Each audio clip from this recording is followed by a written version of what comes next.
Heyo guys, Ruby of Blue here, and welcome back to my Resident Evil 4 professional mode guide, walkthrough, playthrough, long play, whatever you want to call it. With commentary, of course. So, this is the second attempt at the second part of this guide, because last time I attempted to continue on from where we left off. My internet connection crapped out, so I lost, basically ruined the entire thing. So we gotta start over from where we left off. Not that that matters to you, because you're not gonna see that. Anyway. We're starting from the castle. This is not the right save.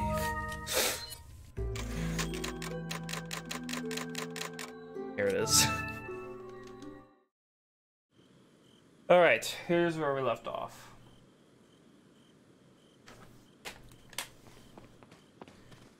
Wait. So just tell Ashley to wait at the entrance.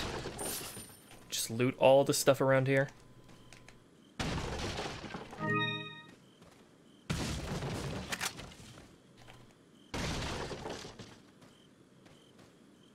There's a snake in this box in the back. Once again, just get close to the box, as close as you can to the box, and it should kill it in one hit.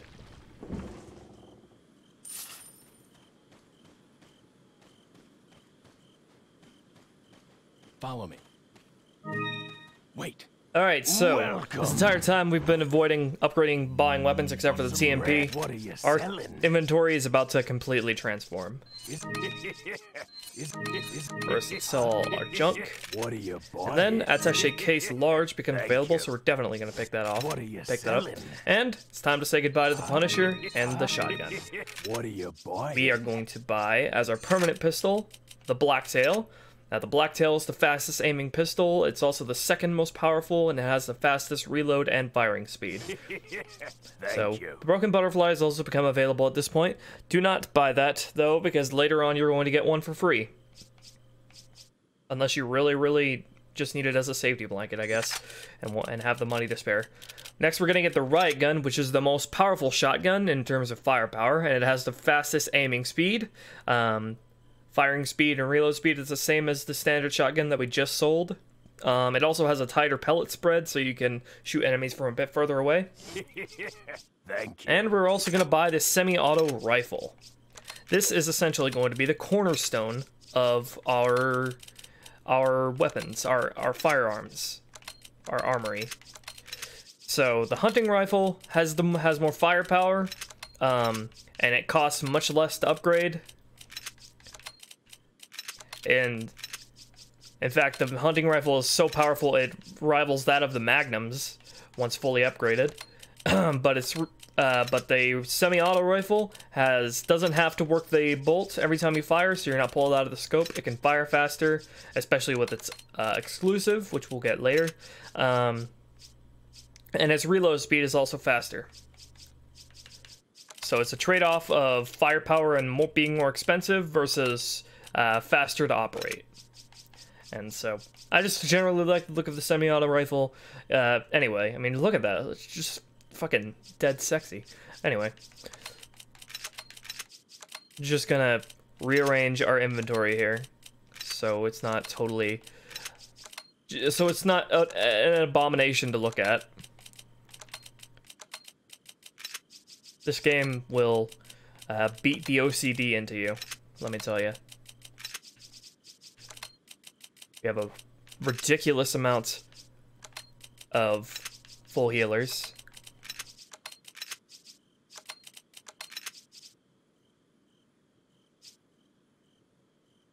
Alright. And we're also going to buy the stock for the TMP, which, as I've said before, totally unnecessary. Well, not totally unnecessary, but it's pretty superfluous.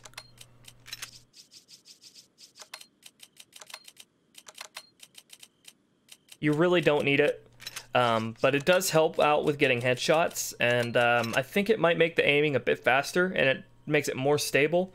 I just like the way the weapon feels with the stock, so that's why I buy it. You really don't have to if you want to save money. Next, gonna upgrade everything to all the weapons. This is what we've been saving our money for. Come back. And now our inventory looks completely different. Don't forget to attach the stock to the TMP. Alright, Anytime. there's one more weapon that's become available now, What are you buying? and that is the Mine Thrower. So the mines it throws does the same damage as a hand grenade. The more you upgrade its firepower, the larger the blast radius becomes. You can also buy the scope for the Mine Thrower, which obviously lets you scope in. Mine throwers are can come in quite in handy with areas with very, very large groups of enemies. It could be really good on boss fights as well. I've not used it that much, so I can't really say that much about it. I can say that it is like invaluable during the final boss fight. So if you really want it, if you want to play around with some mines and explosives, go for it. But you're gonna have to spend some extra money and sacrifice some more space in your inventory. And also, the Mine Thrower has its own unique type of ammo, so you're gonna have to lug that around as well. And I think it's the largest type of ammo that exists, so it's gonna be eating up quite a lot of inventory space. Alright, now a new type of enemy type is now introduced. These are the Zealots. I missed. There we go. It's a rifle in action. So the Zealots can carry more powerful weapons than the Ganados. Wait. And instead of straight kicking them when you make them kneel to their knees, you suplex them, which has a chance of getting a critical hit. And when you get a critical hit with a suplex, that nullifies the chance of a Plaga coming out. So keep that in mind when fighting the Zealots. We're gonna come across some new types a little later on, but come up here and make Ashley wait on the stairs. So if you can just immediately run out here because they're not going to be aiming directly at you the first time they fire. Make sure to just kill the red dress zealot. As soon as you kill him, the other ones won't be able to fire at you because they don't have anyone to direct them to fire at you. So take the one dead ahead out first, and then you're free to just run around here. Make sure you get Ashley to follow you too, because there are zealots that will spawn from the entrance. And if Ashley's still waiting back there, she's close to the entrance and they can steal her away and you'll get a game over pretty easily. So make sure you bring Ashley with you after it's clear down here. After it's safe to move around down here. I don't know of any way to get up there to get that money, so I don't even know why that zealot drops anything to begin with. So then, bring Ashley here, make her wait there, turn right on this staircase, and shoot the red barrel. So that guy, that's one more down, and then once you're here, back up. There's another red barrel you can use to get this guy. And if you hear them, the zealots have spawned at the entrance. So, before you get Ashley to follow you, take out this guy first. Alright, and then you're going to want to hide Ashley in here for the rest of this encounter. Wait. Can you guys tell me how the volume of the game is compared to my voice, by the way? It's like a little loud in my headphones, but I don't remember changing any settings. Here's a gold bangle. It's a new type of treasure we're going to be getting during the castle. Sells for 8,500. Before we go and take out the other catapult, I'm going to kill these two zealots that have spawned from the entrance, and they're going for Ashley.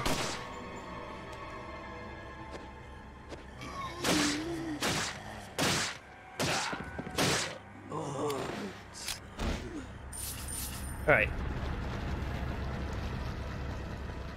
I wanted to kill them before I end this encounter, because if you do that, they despawn. Alright, so there's one more catapult. Just make a straight break for it towards this gazebo, and then you'll be covered from the cannon fire in here. Alright, let's turn the game down.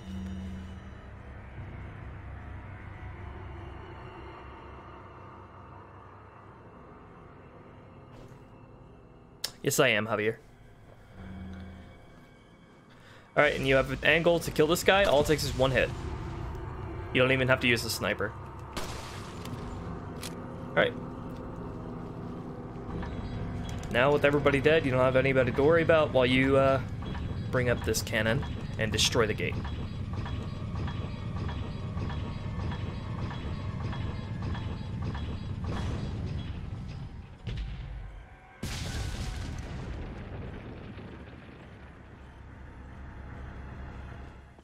Follow me. Okay, we good.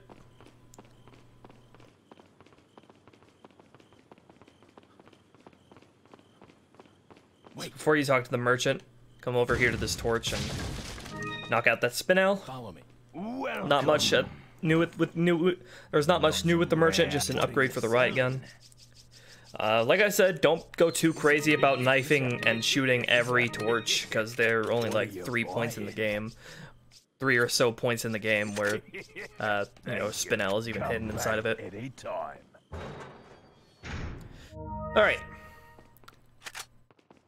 So this can be a really messy encounter in the if you're not careful. And that goes for the encounters in the castle in general. Take the sword out of here, first of all. The village was always gave you points where you could hide Ashley in places where she'd be completely safe. The castle is more so about testing your management of Ashley and bringing her into the action and seeing how you do. So it's really vital that you know where to leave Ashley and how to deal with enemies in relation to her. So what you want to do in this room, leave Ashley in that corner, then run up the staircase here, then run back down. It should aggro the enemies in the room. Shoot them. There we go, got a critical with the suplex.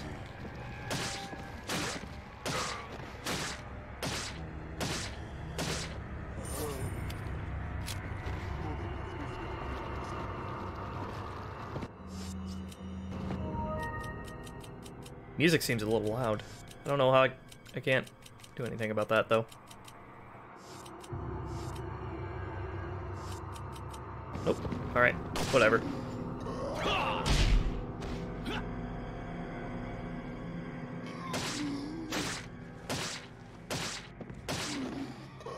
Oh, I know why I have it. I have my headset set to 7.1 surround sound mode. That's not good. Alright. After those 3 zealots are dead, bring Ashley with you. Do not leave her down there. Come to the right. Leave her up here by that money. She's rich, so she'll love it. And now a bunch of enemies are going to spawn behind.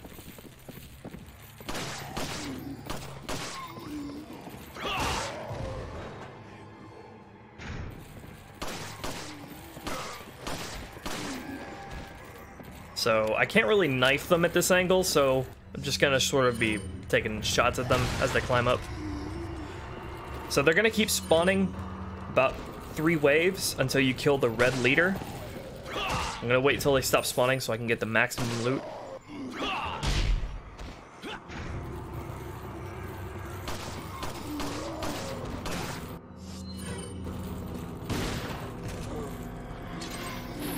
Guy's right behind me.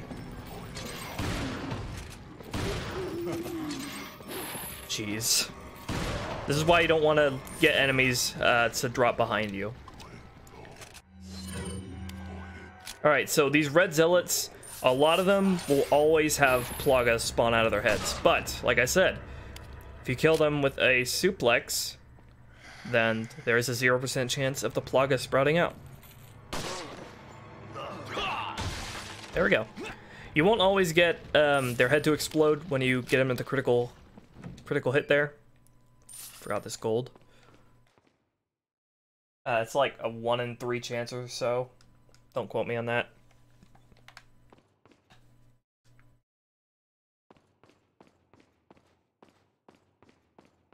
But now that all the enemies are dead, we're free to just loot in peace.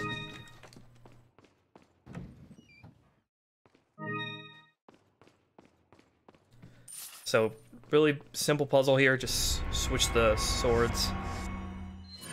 Put the platinum sword into the platinum plate and the gold sword into the gold plate.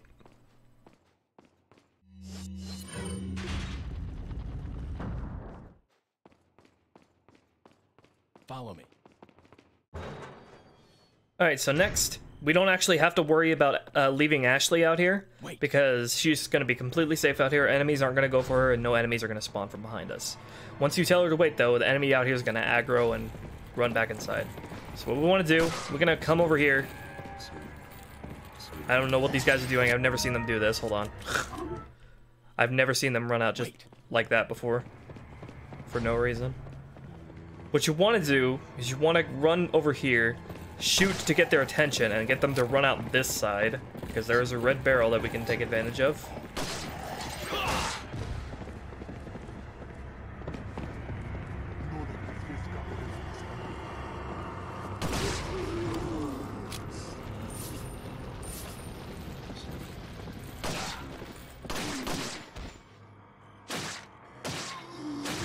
And we can see the work the Blacktail is doing with its increased aiming speed.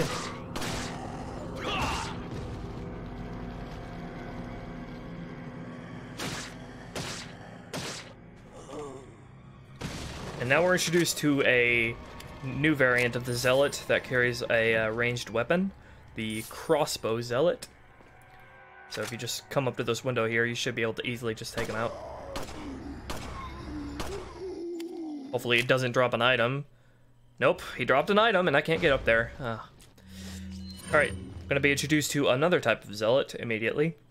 Shield Zealots. These guys are really mean. Not just because they're carrying shields, but because they don't even make an effort. They do not make a single effort to try to capture Ashley. They just go straight in to kill her. So if there is a shield Zealot and you have Ashley around, take them out immediately, because they're fast and they just go straight for Ashley. But the weapon to use against them is either a sniper rifle or shotgun. Shotgun will destroy their shields if you hit them point blank, and sniper rifles can pierce through their shields and get headshots. You can also shoot their legs behind their shields, and you can then kick them and get rid of their shields. So as soon as you take this key, aim over by the red barrel, wait a second, and shoot. Let them all in. Could be a bunch of them spawning behind you. If you shoot the red barrel immediately, you won't get them all because they won't all be in the room. So just wait a second while you're aiming at it and then shoot. So here's another one of Ashley's special powers. Opening doors for you. Whee!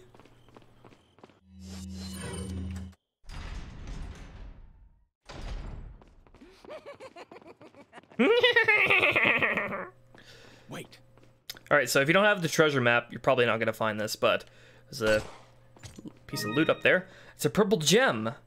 Now you might be wondering, we already sold our elegant mask and we already filled it with gems. Why are we still getting gems? And that's because this game actually has 2 elegant masks. So we're going to be collecting the same variants of gems and another elegant mask throughout the castle. So keep your eye out for those. So there aren't going to be any enemies in here for quite a while, so just leave Ashley by the prison door here. And don't shoot that lamp yet. There is no spinel to get from it, but we can use it later. So, now that we're in the castle, you want to start pulling down any paintings that you can find, because there's often little caches of money behind them, hidden behind them.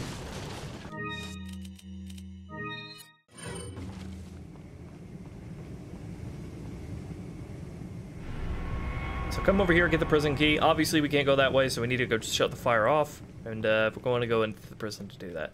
Before you go in there, though, there is some shotgun shells hidden on the rafters. There. So do not bring Ashley with you into this fight. Leave her out the top of the stairs. She'll be perfectly fine. We're going to meet a new type of mini-boss, or boss, if you prefer. However you classify it. This is the Garrador. They have their eyes sewn shut, and they operate on sound and touch. So use that to your advantage. You don't want to run while these guys are around. You want to walk, and they won't be able to hear you if you do that. There are bells in this fight which you can shoot, and the Garrador will go up to it and attack it, which you can then get to its weak spot, which is hidden on its back. With the rifle upgraded to the point where it is now, it'll only take 4 shots from the rifle to kill a Garrador if you hit its weak spot on its back.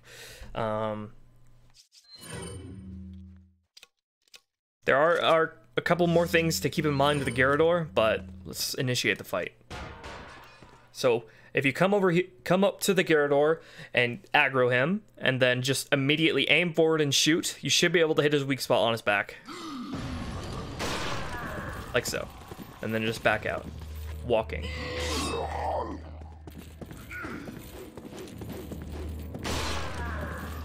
too.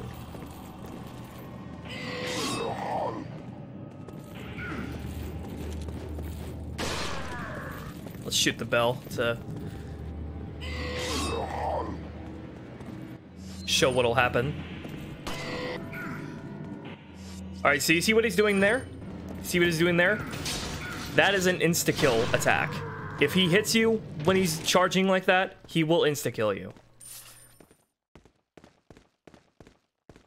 So there are times when the Gyarados will try to use his sense of smell, or, you know, just like listen to the pitter-patters of your footsteps whenever he like sheathes his claws and he just starts walking around slowly.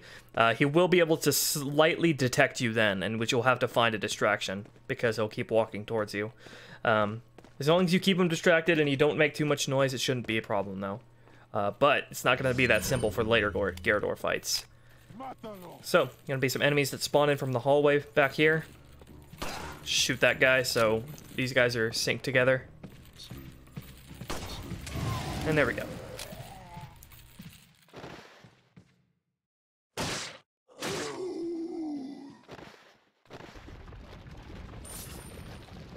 So don't get Ashley to come with you just yet. See that dynamite guy there? Shoot him once. And then let him throw the dynamite and shoot the dynamite. If you shoot the dynamite the first time and he throws it without shooting him first, then it won't kill the crossbow guys behind him.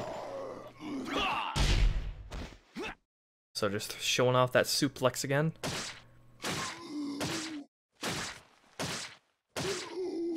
Alright, now we're good to get Ashley to come with us. Alright, so just one encounter after another. This is one of the hardest fights in the game. One of the hardest encounters in the game with normal enemies. I don't think it's the hardest, but it is one of the hardest. So, if you have a hand grenade with you, use it as soon as you come out here. So, I'm going to walk you through this. Aim up. I'm going to do that again. That was a bad angle. Aim up. Get the rifle out. Shoot the crossbow man in the back. Cutscene's going to activate. More of them are going to spawn. And we're just going to go ham with the rifle. They're going to be coming at you from multiple angles, so be ready.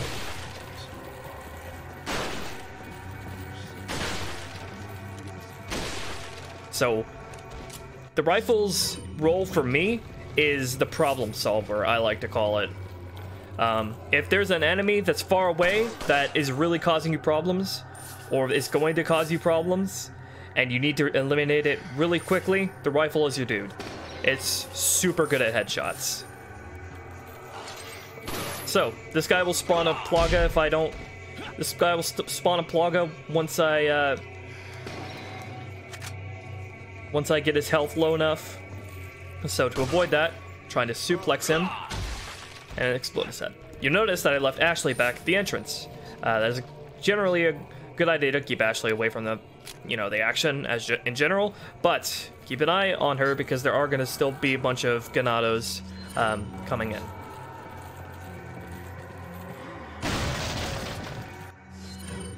This fight will teach you immediately how the shield guys don't give no fucks about capturing Ashley alive. They will just go straight for the kill. So, this is the new type of Plaga that will spawn out of the Zealots. Unlike the Plaga that spawned out of the Gyarados, they go for insta-kills. So, those Plaga will bite your head straight off.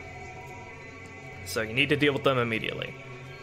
That's another thing the rifle is going to be our weapon of choice for, dealing with Plaga, because they will always kill them in one hit.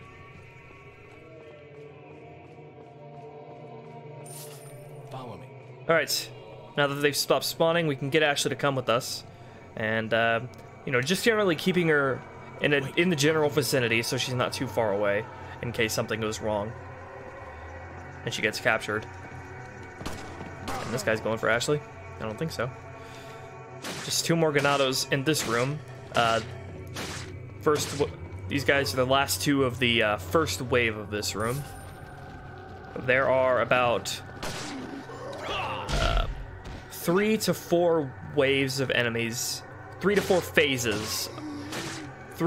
I'd say 3 phases in this room that you have to deal with. The first one's almost over. The first phase can be really a huge pain in the neck if you don't deal with those crossbow guys. Follow me. Because you got enemies coming at you from multiple directions, you're fired on from crossbows, and you got Ashley with you to boot. So just make sure you take care of things in such an order where things won't get too hairy too fast. Okay, so this next part of the fight you can do in a way where you just camp in this room and wait for the enemies to come to you. But there are going to be enemies that spawn from the hole in the roof here, so you're going to have to keep an eye on that. But I don't have the patience for that. What I'd rather do, even though it's the riskier strategy, is immediately, as soon as that's pulled up, get Ashley. Do not leave Ashley in there, because shield zealots can spawn from the hole in the ceiling and will just fucking kill her. And you don't want that. You want to bring Ashley with you. I'm gonna grab a grenade to run faster. Take the right and just run straight out. You should be able to just run straight out without much issue.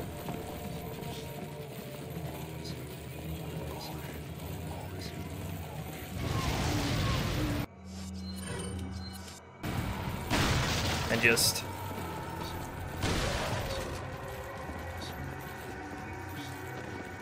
try to manage every enemy coming from your direction, from different directions. So that is the harder and riskier strategy to do, but it is way faster than waiting for them all to come to the room.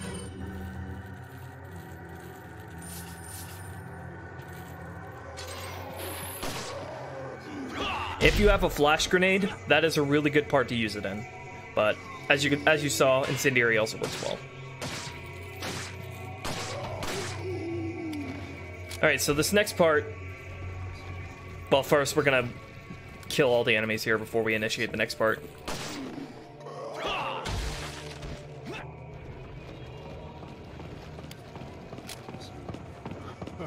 I fear your footsteps. Oh, there you are. So right now, these enemies are coming from the room that we just left. They're coming from the hole in the ceiling. So I'm gonna go see if there are any more before I initiate the next part. Yep, there's one more. I hear one more.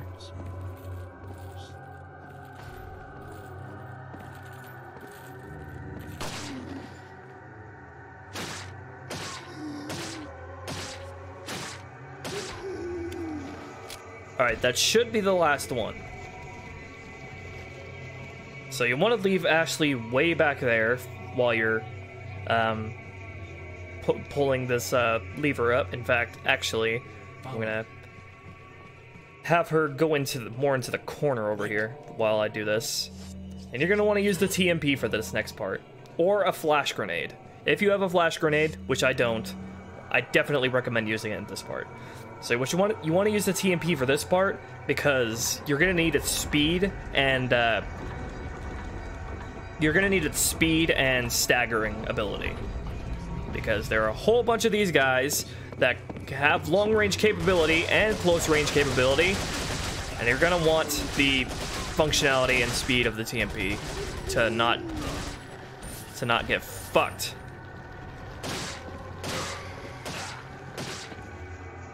So I don't think this zealot here actually spawns a Plaga, so I'm just gonna take him out. So these scythe-wielding zealots, not only do they do a ton of damage, they can also just throw their sides at you. They'll just glide across the air and chop your head off if you're low enough health.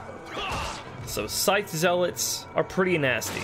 You can shoot their sides out of the air though, which is also why the TMP is really good here, because you can obviously just them out of the air.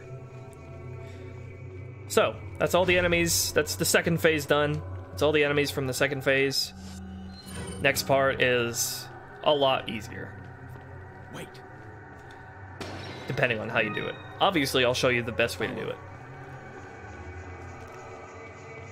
For that, though, we're just gonna finish looting here by having Ashley use her magic power to hold open doors. Follow me. So here's an interesting trick you can do if you have a bunch of enemies on you and you don't feel like shooting them, or you don't have the ammo to kill them all. Make sure you bring Ashley up here with you, and then activate that cutscene. After that cutscene, you'll get a checkpoint. You can then restart from checkpoint, and then all the enemies that are in the room will have despawned. So this next part is a defend the Ashley section.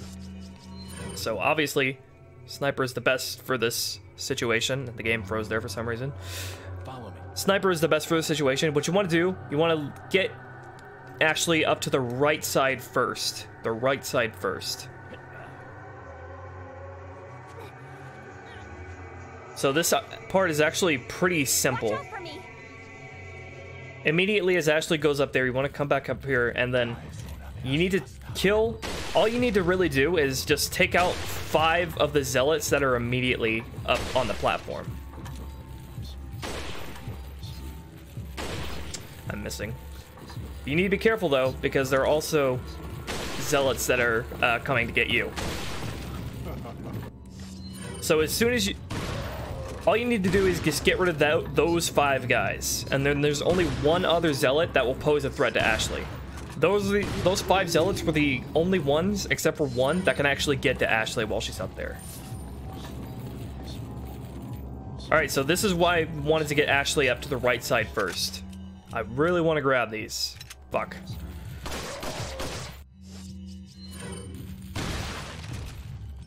This is why we wanted to get Ashley up to the right side first.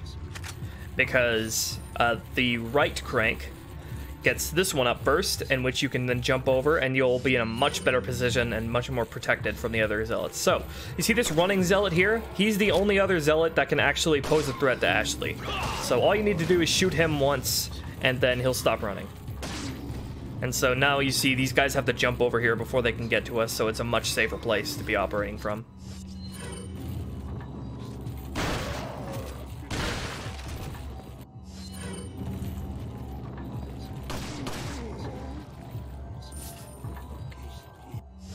So Ashley should be about done here. We're gonna headshot that shield dude. Make sure these guys are dead. And there we go.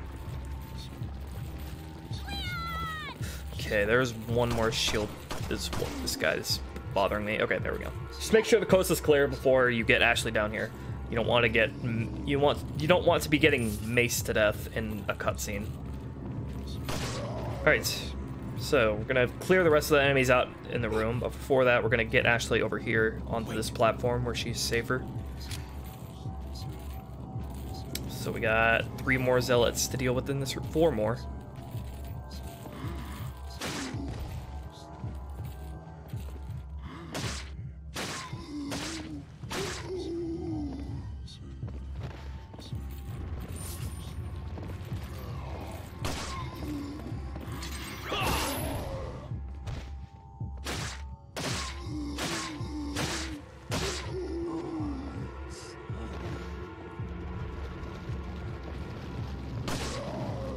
And there we go. That's the water room. Completed with no hits taken. Follow me. That's one of the hardest encounters in the game with normal enemies. I think it's probably the 2nd hardest encounter in the entire game. But there we go. Now we get a little bit of a breather in this room where there's no enemies, but turn around and there's a spindle hidden in the statue's eye. Some good loot we can get in here as well, so don't miss it.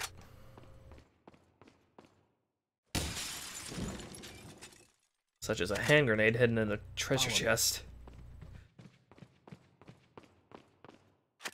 Wait.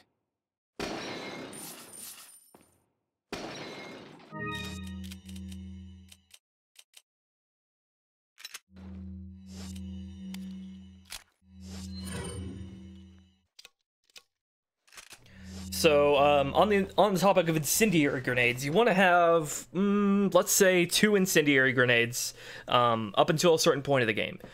So, be saving those incendiaries, at least 2 incendiaries from here on until that point in the game. I'll tell you when. I'll tell you when I'll tell you when we'll use it, okay? Just save up 2 incendiaries like we did before with the Torres Mendez boss fight. They'll come in really handy later.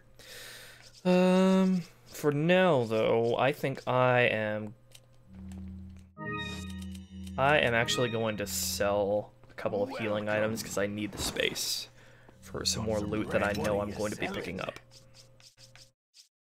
So I'm gonna sell these herbs. Thank you. And these 2 first aid sprays as well. As well as the loot. What are you buying? Got some more stuff for the riot gun, rifle, and TMP. Okay, before we move on though, we are gonna do some target practice. Now, the reason I'm doing this, I wouldn't be doing this, if only for if you complete a row, a bottle cap row for your bottle caps, you get money, progressively more and more money as you complete more rows for your bottle caps, which you win for completing getting enough points in the target practice minigame. I'm not going to be going for perfect score, just going to be doing this for the extra money that I'm going to be getting. So I like to go with the TMP here. I think it's the best weapon for target practice because it has a shit ton of rounds. Its aim is fine for doing this.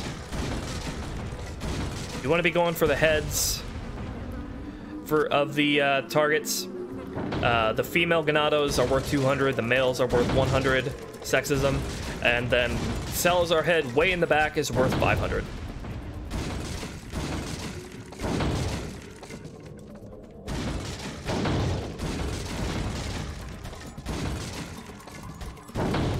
So I really don't recommend using the pistol or the rifle. The pistol and the rifle, they're way too slow. Shotguns are way too slow and too inaccurate. TMP is the way to go here.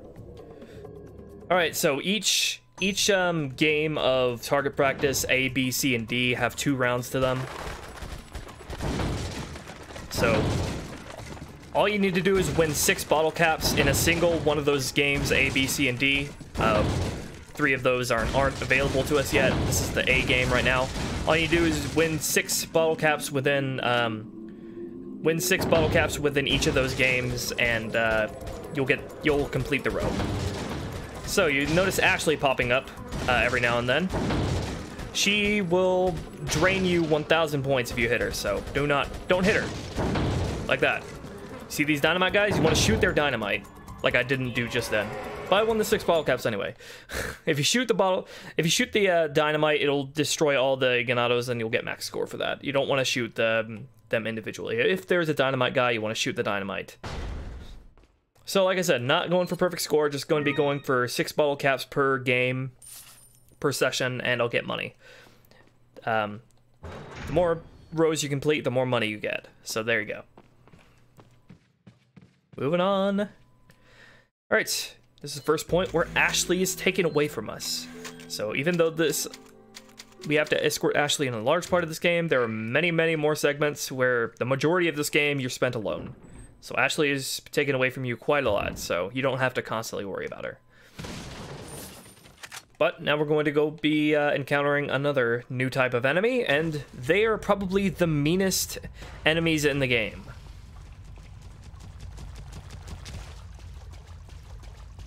For that, though, just gathering some loot. Alright, so you want to get your sniper rifle out here, way back here. Do not press forward. You see that sludge that's just floating in the middle of the area there? Well, you want to shoot just like right above that.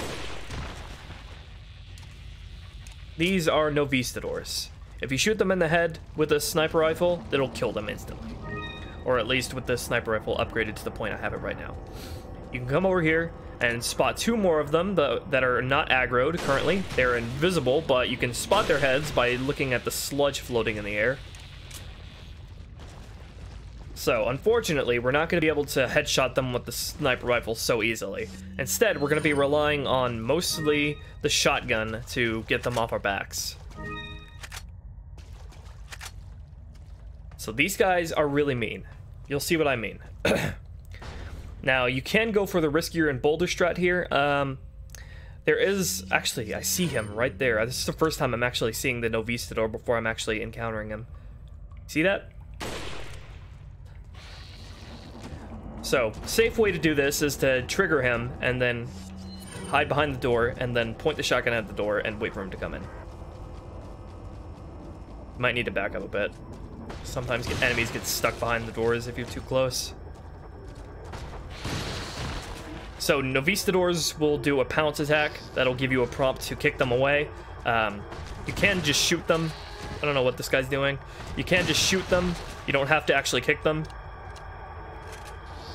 So it takes about 4 shotgun blasts from the currently upgraded shotgun at this point to kill them. So once you kill this Novistador, one will spawn from the cell. Here he comes. The cell way in the back there. I like to once I've downed the Novistadors to take out my pistol because they like to jump on the ceiling. And you just shoot them once while they're on the ceiling to knock them down. You can do the same with the TMP. In fact, I actually recommend the TMP over the pistol when dealing with these guys.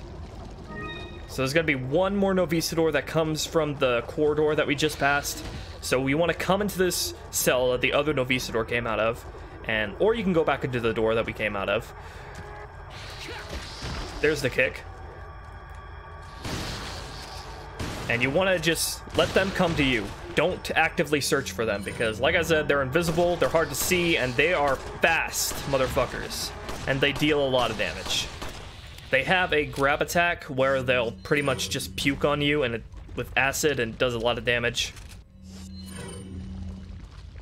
And they also have that pounce attack, which has the kick prompt, and they'll also try to slice you with their claws. Obviously, you don't want that. So, the cool thing about the Novistadors, though, is that they're always guaranteed to drop something. Most of the time, it's these eyes, which come in 3 colors, green, red, and blue, all being progressively rarer. Progressively rarer. So green is the most common, red eye is a bit rarer, and blue eye is the rarest, and their value also corresponds to their rarity. They also have a big chance to drop ammo too. So Novistadors, it's worth it fighting them because they do drop a lot of either loot or ammo. So come in here and get an incendiary grenade, and then we can come over here and knock down this gate and come into this cell, pick up that yellow herb. And we can also knock down this gate here. After that third Novistador, this first area is clear, so you don't have to worry about anymore. Don't worry. I got another note in the toilet. So the passage is blocked because there's too much water, so we have to go this way. 7.9 out of 10, too much water, etc., etc. And I'm gonna go ahead and use this up, so I can get this in my inventory. And then look in this treasure chest, and we get the new treasure, which we can insert things into. This is the butterfly lamp. We insert the eyes of the Novistadors into it. We need green, red, and blue, but blue, like I said, is very rare, so we're gonna be holding on to that for quite a while until we get unless we get lucky, and the Novistadors drop a blue eye in here. You are only guaranteed to get 1 blue eye per playthrough. And there are 2 butterfly lamps that you can get in the game, so you have to get lucky with the other one. So anyway, here's the valve that we use to drain the water, and now's when more Novistadors will start spawning, so they're gonna spawn out of this hole in the ceiling once we get close enough. And once with the first shot,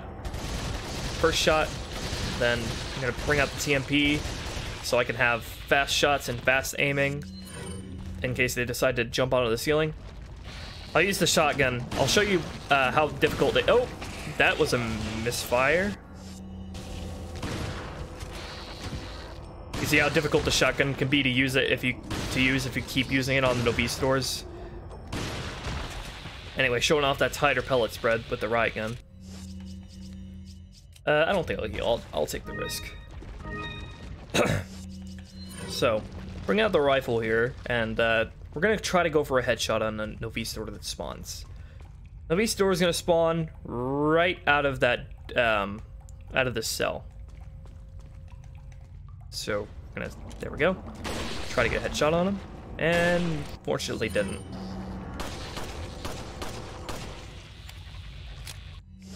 So, gonna be one more Novistador that spawns out of the ceiling here.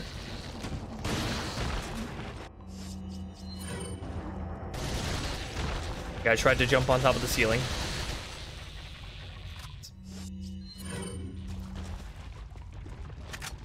And I don't believe there's anything in this cell. Nope.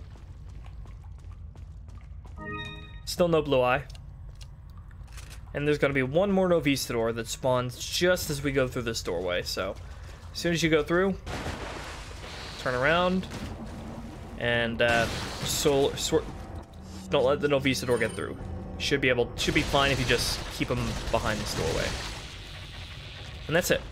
That's all the Novistadors for this area. Very, very mean enemies. You really want to make sure that you deal with them correctly. And you stay on top of their fast movement.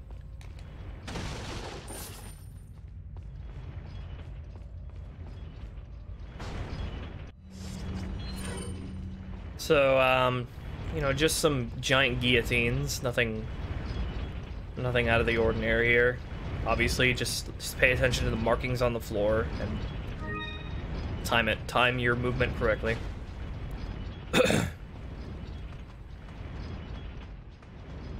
So you want to have a hand grenade saved up for this next part, because we can get a whole bunch of loot with it. See all these zealots? What you want to do is you want to come up to this ledge here, aim down, and then immediately you want to jump onto here, wait a second, wait till the thing swings back like that, and then jump off. Then take a hard right and run to this doorway over here where we entered the sewers from. That'll trigger the door to lower, and that'll trap the rest of the zealots inside of the room and make sure that none of them can get out. So I'm gonna take some time to gather this stuff before it disappears, and then deal with these last two guys. So, you really, really do not want to let these guys escape, because they're all holding spinels, and the red zealot is holding a new type of collectible, the Illuminados pendant, which is worth quite a lot. Again, this guy will spawn a parasite, but if we suplex him, we don't have to worry about that. There's the Illuminados pendant. So we wanted to approach that door so we could get it to close manually, so we could make sure that none of the other ones could escape. If they notice you if they notice you, you know, they will just run towards the exit in the room, and you won't be able to get the loot. So, next thing we want to do is go back up where we came from, up the ladder. And we want to actually cross this gap. Again, all you need to do to cross gaps with chandeliers is just mash the X button. You don't actually have to time it, or whatever button is jump for you. There's gonna be another one over here.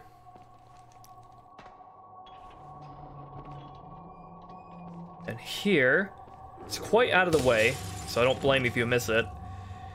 We're gonna find the second elegant mask. Then you want to come over here and flip this so you can open the gates. Make it easier to get around. Now the merchant has moved up here. So I don't know if he actually has anything of use for us. Got some red. What are you selling? So how many spinels? 11 spinels from those guys. Definitely worth it. Thank you. Thank So I might as well just sell these red and green eyes.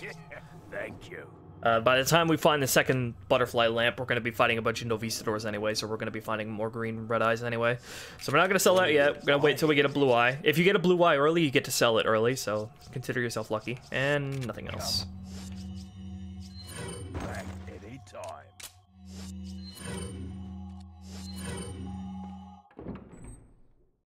Moving on.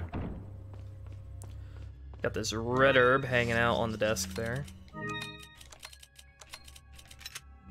So we got more than 2 incendiaries, so I'm gonna use one. Well, not in this encounter. The next one. I'm getting mixed up. What you want to do in this encounter, as soon as you come out this door here, I want to back up, close the door, lock the crossbow bolts with that door, and then not do that. Don't shoot the red barrel yet. Don't do that yet.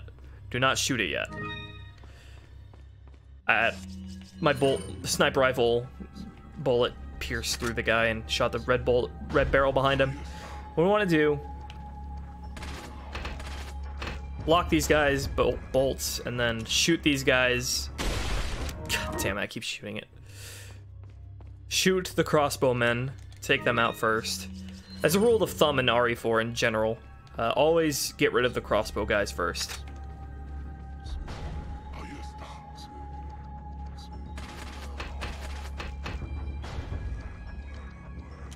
I'm gonna wait till this guy rises up.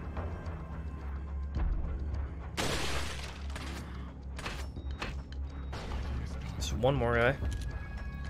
And there we go. Now you can shoot these guys that are hanging out back there, but I'm gonna leave them alone for now. And don't worry, I know, it pains me to see that money there. We're not gonna be able to get to it because it's gonna disappear. I know, it hurts me too. And I'm just gonna... Random red barrel there. I don't know why that's there, but... Well, I actually do know why that's there, but I'll explain it later. Just gonna use that now because we're not gonna use it later anyway. Just gathering some loot.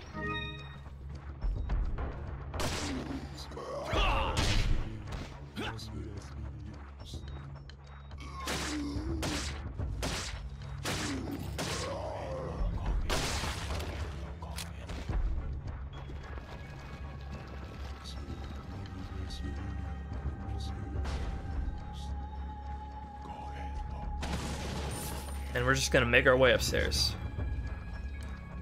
Again with the helmeted zealot. Oh, I don't think I mentioned it, but the zealots also have a variant with the that are wearing helmets. Obviously, they're immune to headshots. You can still kill them with suplexes, though. Thing to note when suplexing helmeted zealots: if blood splurts out of their necks, you haven't killed them. If blood doesn't splurt out of their neck, you have killed them. Ironically. Okay, so now what you want to do, you want to come over to this little alcove here, and then now you want to shoot the red barrel, and then now you want to kill these guys. If you don't kill these guys, this next part is going to be a lot more hairy, a lot more dicey. So if you try to shoot that red zealot before he runs off, well, you're not going to be able to because he's going to run off as soon as you aim at him, so don't even try.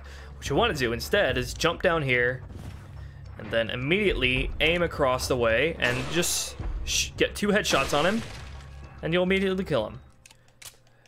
Why do we want to kill that guy so badly? Well, because if we let him run off downstairs, back downstairs, then he will get into a minigun, and he will... Well, I hesitate to call it mini because it's fucking huge, but a giant turret, and he will shoot the shit out of you. Right here. And then obviously we don't want that because he's much harder to kill then. And we need to kill him to get out of this area anyway. But you can, if that does happen, if you don't kill him and he runs off through the door, you can drop down from there and come in here and try to cut him off. And you should find him just hanging out here, in which case you can immediately just shoot him and get him to stumble, and you should be able to, you know, take care of him then. But if you don't do that, he'll run back up here and he'll try to drop down from here and get into the gun. But also, one thing to note: if you have failed to shoot him after you come through that door there, and he runs up the stairs, and you chase him upstairs, there will be a shield zealot that spawns around the corner here, who will, you know, surprise you. So this guy can be a giant pain in the ass if you don't deal with him immediately, basically.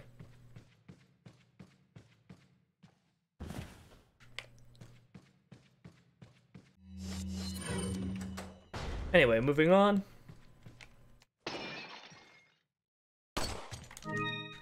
There's a velvet blue hidden in that deer's eye. And we get another puzzle here. All you need to know for this puzzle is that you need to have 6 individuals displayed, and the combination to do such is just 1, 2, 3, 4. 1, 2, 3, 4, and okay. Alright, next encounter. Now, since we have a surplus of incendiaries, more than 2, and we're going to need 2 later on, I'm going to go ahead and use one in this encounter. So as soon as you begin this encounter, take a hard turn to the right and go through this door. So there's going to be a whole bunch of zealots that spawn right in front of you. I'm going to... You can hit the door to stun them down. To stun them like that. But I am going to launch them into Incendiary. Now the reason I didn't do that, throw an Incendiary at them. The reason I didn't do that immediately was because there was just that Bolt guy is not going to be at the door whenever the first time they open the door. So I tried to delay them a little bit, wait for them all to gang up at the door, and then throw the Incendiary. So now more crossbow guys are going to have spawned. I'm just going to take pot shots at them from down here.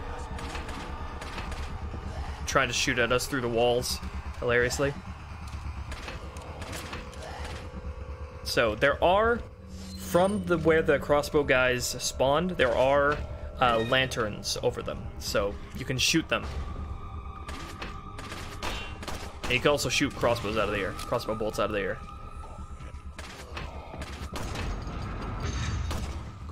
Hey, got 2 of them. So there's gonna be 2 waves of crossbowmen that spawn.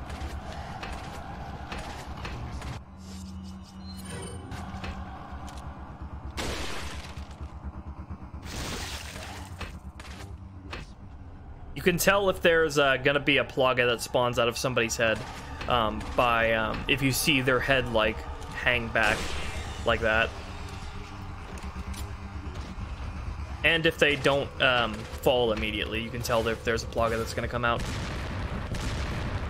So if you expose yourself to that picture there's gonna be a couple of zealots with rocket launchers that you know, come out and try to shoot you.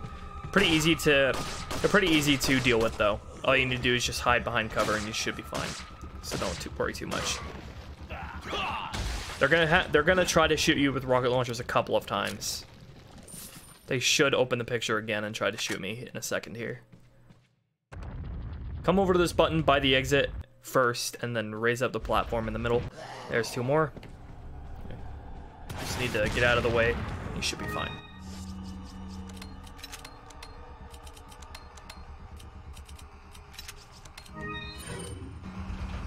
Next, we're gonna come into this room here, activate the switch, and then what you want to do, you want to come up to the door and then back away. There's gonna be 2 zealots with rocket launchers dead ahead. But you can also just open the door and just immediately shoot them both because they both have really, really low HP. So there's gonna be 3 last zealots in this room with sides. There's one of them throwing at me. He actually hit me, bastard.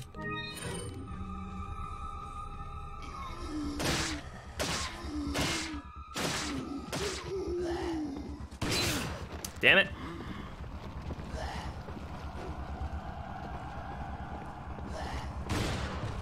Not aiming correctly here. And we're just gonna loot the rest of this stuff in this room, because room's clear.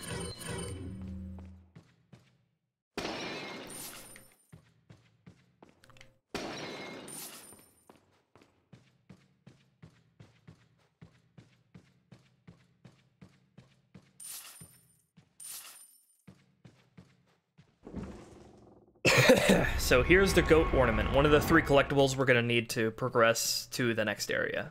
Well, not the next area from this area, I mean this giant area we're traversing in general, the area after this one. So did you hear that just now? Keep that in mind next time you come back to this area. You're gonna be coming back here. Keep that noise in mind.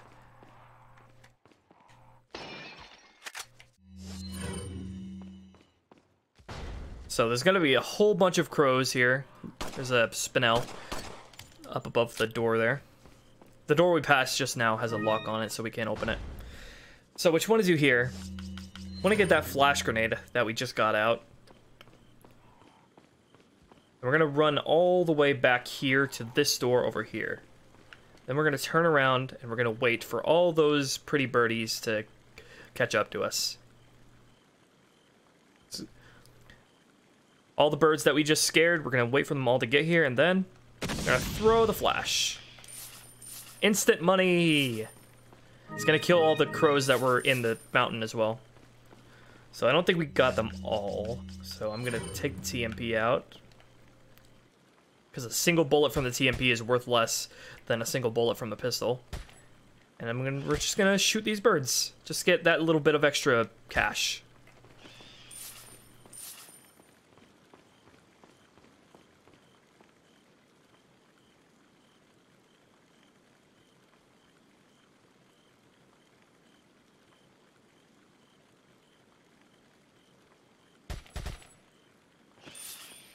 Should be one more.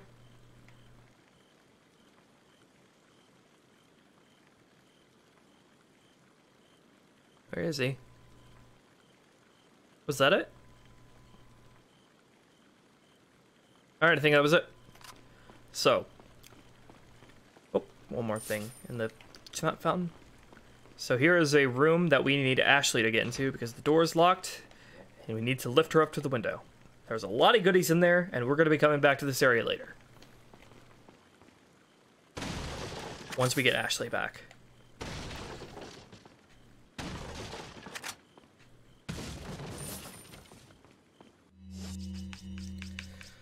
Alright, so next comes one of the most tense and scary parts of the game. The garden. Hedge mazes, so spooky. But it's not the hedge maze itself that makes it spooky. You'll see. We're going to be meeting an old friend from the village.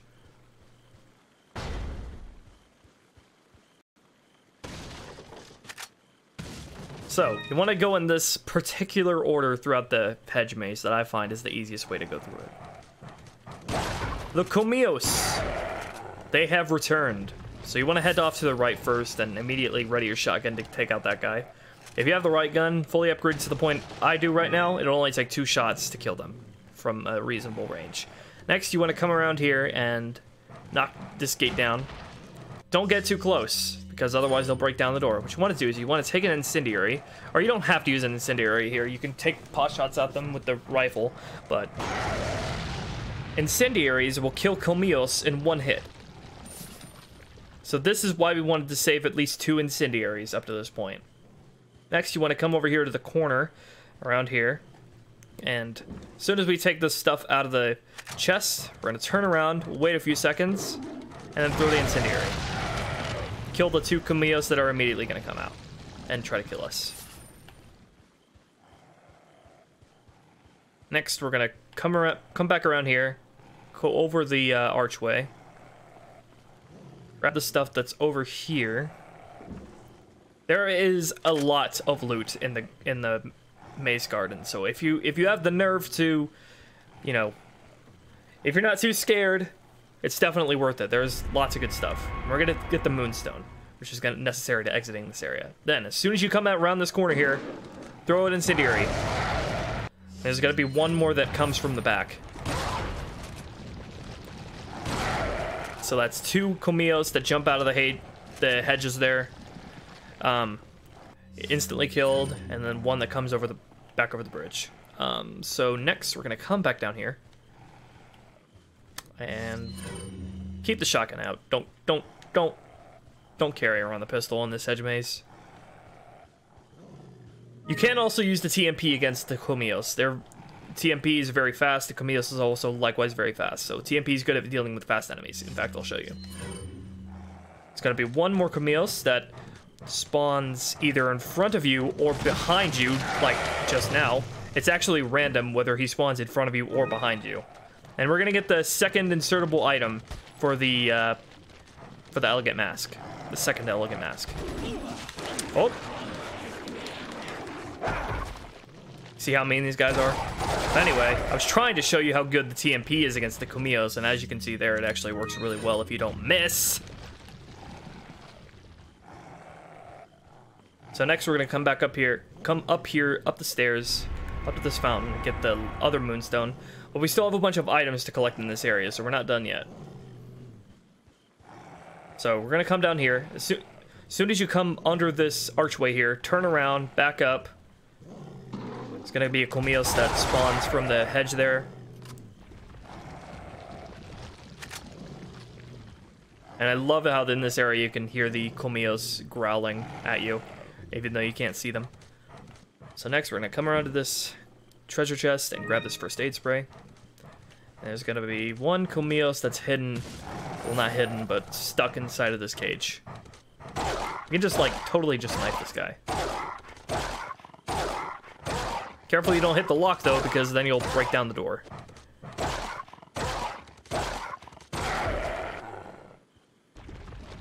And there we go.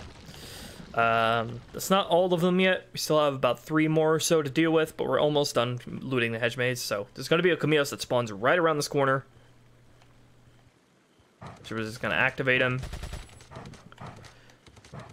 Thing about the Comillos though is that they're really, really easy to avoid and getting hit. They won't even like, they'll barely even try to hit you if you just keep running. They'll only try to hit you if you stop moving. Like then.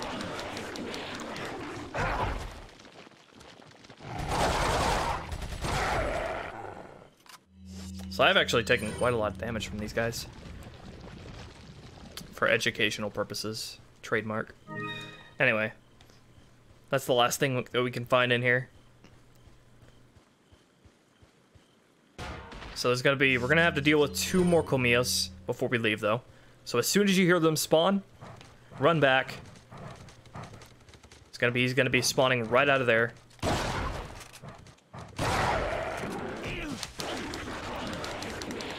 And I'm actually gonna restart this section because I don't want to take that many hits. Anyway, I'll show you how I do it fast without fucking taking so many hits and stopping to explain every 2 seconds.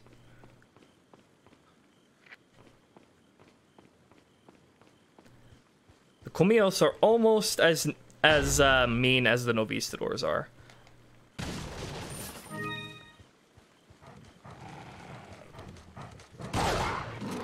It's actually a shame that the Comillos don't actually like appear past this point in the game.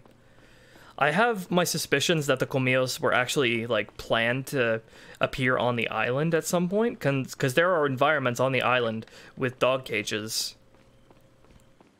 But no more of these enemies.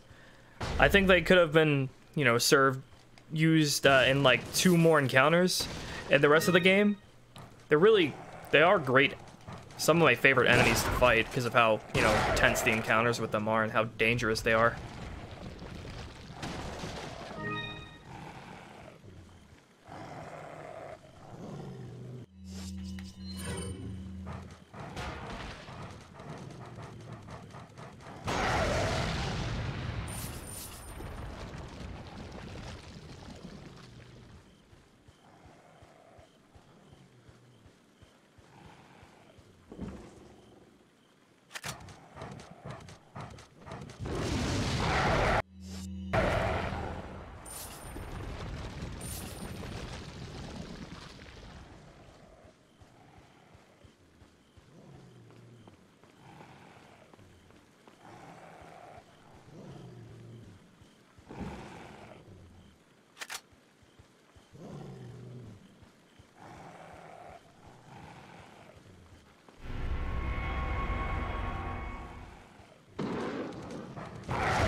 Kind of looks like a barrel behind the hedge maze.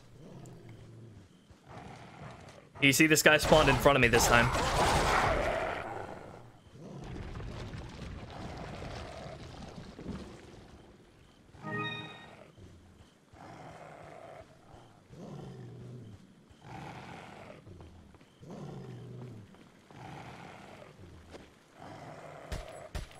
I've never actually checked to see if you can destroy those.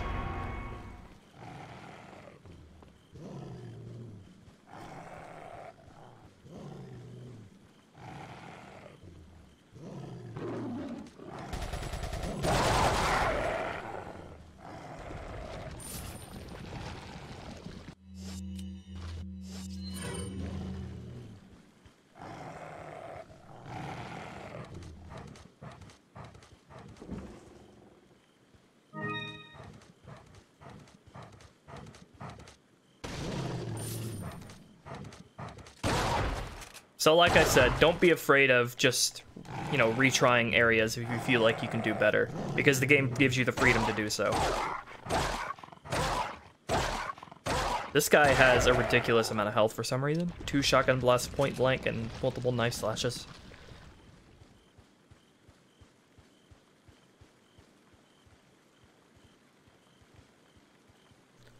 Comios didn't spawn this time around this corner for some reason. I don't think I've ever seen that. That's interesting. I wonder if he's gonna spawn somewhere else now.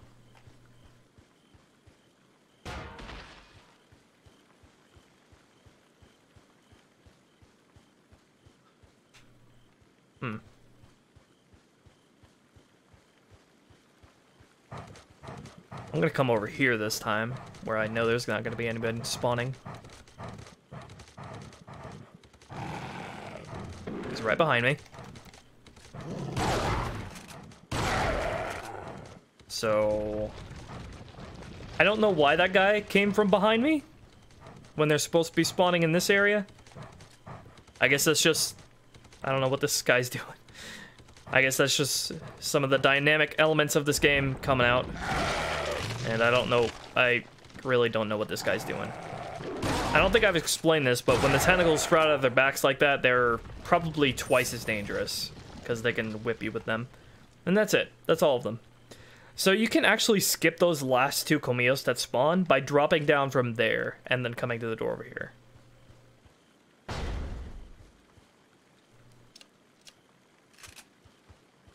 But that's it. We're done with that section. Now, you really are, from this point on, if you really don't feel like you need them, you're free to just sell any incendiaries you get, because you're really not gonna... There's not gonna be a part in the game from here on that makes particularly good use of them.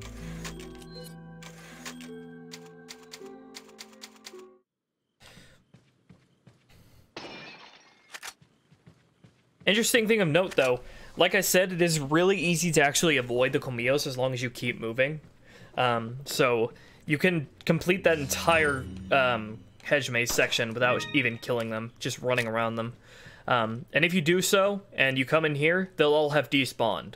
But the next time you come into this area, they will have all of the Comios that you spawned will have respawned, and they'll all be like coming after you, like as soon as you enter into the area. Like, their pathfinding is so perfect that they can navigate a hedge maze in the perfectly efficient way to get to you. So, if you don't kill all the Comios, be very careful when re-entering this area, because they will be coming for you. They're coming for you. What are you saying? Anyway, there's a pearl mirror in that closet, and there's a spindle at the top of the bed. Thank you. Thank you. What are you buying? Got some upgrades available for Blacktail, always nice. Thank you. And riot gun. Come back anytime.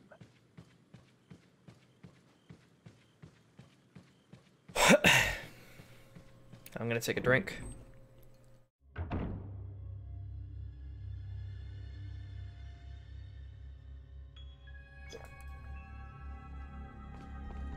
Alright. No enemies in this area as of right now. Just gonna do some looting. Handgun ammo on the table there. And this puzzle's... all you need to do with this puzzle here is activate the bell and then shoot the bottle. And that should open the door. But, before we go in there, we're gonna take a little detour. And we need to do this now. And rather than later. It's best to do this now rather than later when we have Ashley with us, because...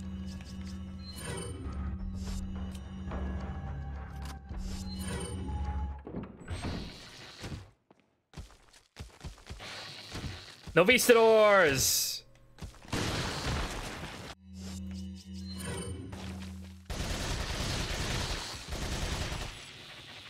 Not just one Novistador. No, no, no, no, no. No, no, no. No, no, no, no, no, no, no. 2 Novistadors! Sometimes he's around this corner here.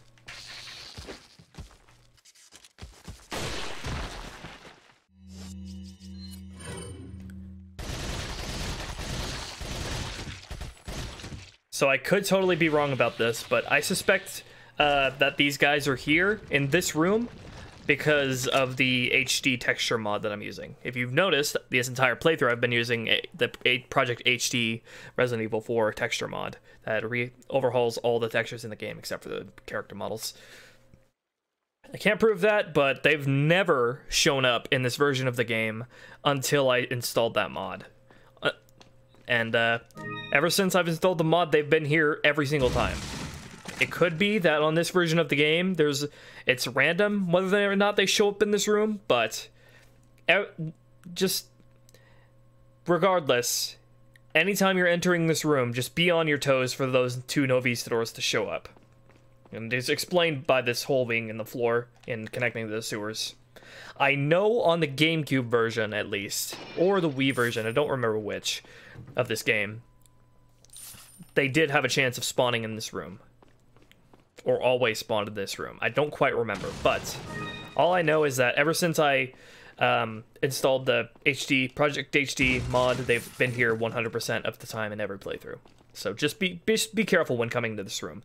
And come in here before you get Ashley back, because you don't want to be dealing with Novistadors when you have Ashley with you, trust me. Anyway, there's a snake in this pod. Just get really close to it and you should be able to kill it in one swipe. Anyway, this is where we're going to be coming back through next time we come back here. There's the lock on the door, the reason why we couldn't get through here the first time. So, next encounter is really hard if you don't know how to do it right. That goes for most encounters and most things in this game, but this one can be pretty dicey. Anyway, before you do that, hug the wall here. Hug the wall and grab this flash grenade before you do anything. Then, you want to run into the middle of the room. Skip the cutscene here, because it'll give you a head start on the enemies. Throw a hand grenade, it'll blow off the lock on the door, and it'll also kill the enemies and stagger the Gyarados that drops down from the ceiling. Run out, then come over to this side, and then you're covered from pretty much everybody. Gyarados and the enemies. And we're gonna kill the enemies so they're not bothering us anymore. Now, we're free to just unload on the Gyarados.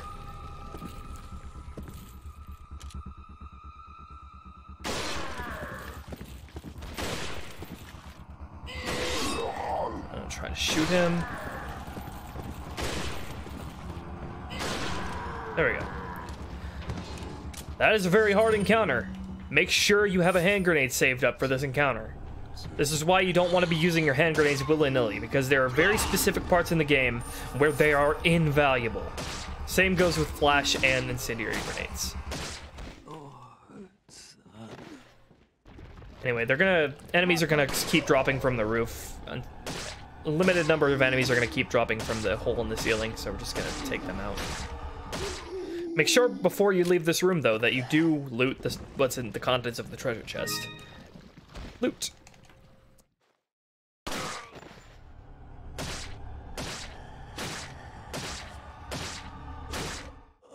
So that's another example of skipping cutscenes giving you a head start on the enemies, because they have to finish their cycles before they can actually act.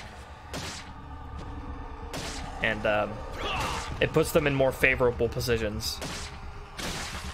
And new type of Plaga is going to be introduced right now. This is the 3rd type of Plaga. This is the face hugger variant, or whatever it's called. So when you kill the Plaga after they sprout it out, they disconnect from the body, and then you have to kill them. They have really low HP once they've jumped out of the body. But they can jump onto your face and you'll have to shake them off. So be careful with them. So once again, save a hand grenade for this part. Skip the cutscene so you can get a head start on the enemies and the Gyarados are jumping down. Throw the hand grenade right in front of you, and it should blow off the lock from the door. Otherwise, you're going to have to shoot it off very slowly or knife it off very slowly. And then it'll kill a bunch of the Ganados, including a crossbowman that you really want to get rid of. And it will stagger the Gyarados as well, and it'll give you plenty of time to run out and get to a safer place. So, come back around here to this place where you reshot the bottle, and there's Magnum ammo hiding behind the counter there. Don't want to miss that. Alright, so after that card part, we're going to get a bit of a cooldown encounter. Just come out here, take these two guys out. One of them is going to sprout the Facehugger Plaga. Really low amount of HP, not a problem.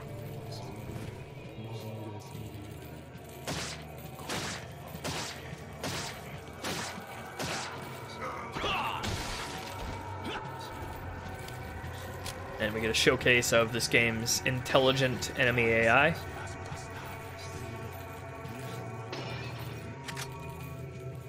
Just raise the floor up, and then as soon as you climb up here, there's going to be enemies that spawn from the entrance, but what we want to do is we want to run onto the bridge and aim at the lantern first.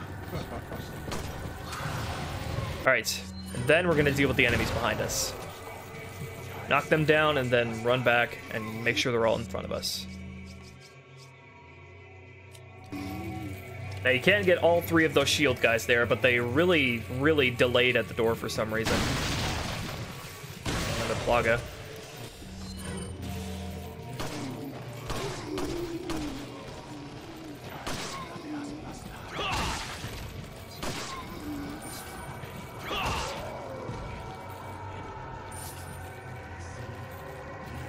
And he drops something, so I gotta go get it. Also missed a pot right by the ladder.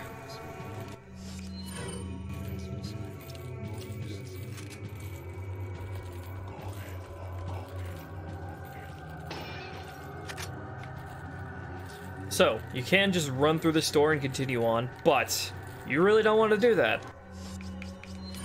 Come over here, you get, like, a whole bunch of invaluable goodies.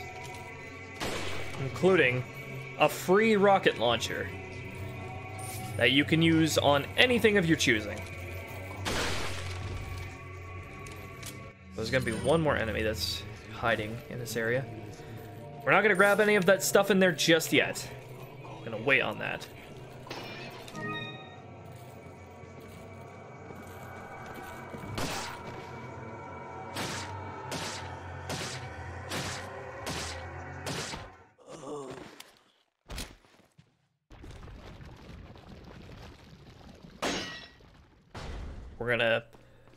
We're gonna exit the room, and we're gonna go get the last attaché case upgrade from the merchant, so we can actually carry that.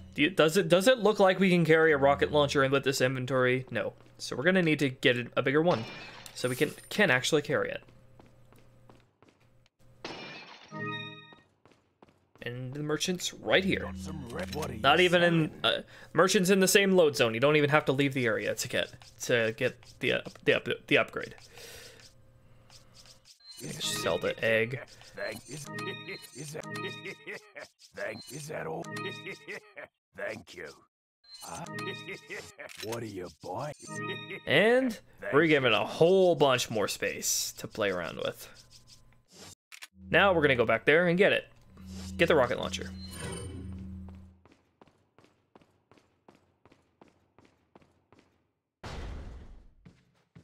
Including all the stuff that's around it as well.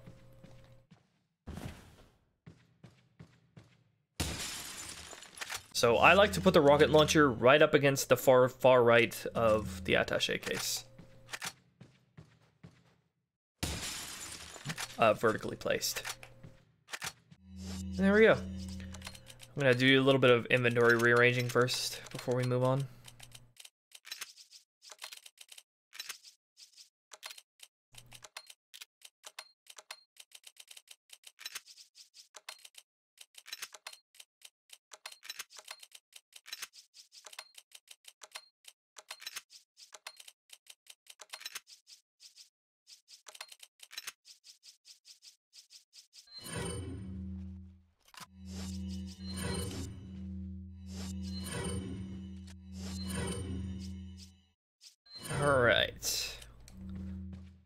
be holding onto that rocket launcher for quite a bit.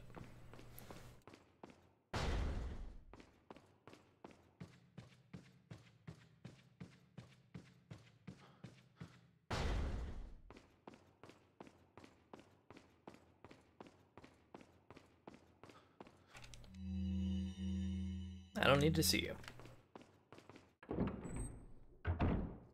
And there we go. That's that chapter. And Luis is dead. Rip, rip, rip, rip, rip. So, again, examine behind the paintings. There's often good stuff behind them.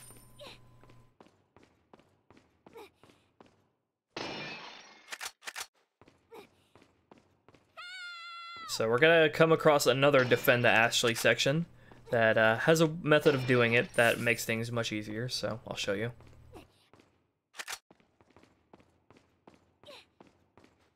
First thing you gotta do, though, is shoot the metal bars off of Ashley. You can do it with the pistol or TMP. Obviously, that's a much riskier because you have the chance of actually accidentally shooting her.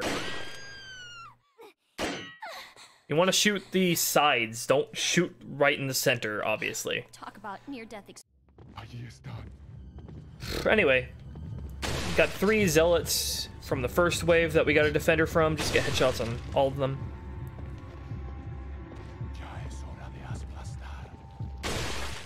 And there we go. Next, you want to have a flash grenade saved up for this next part.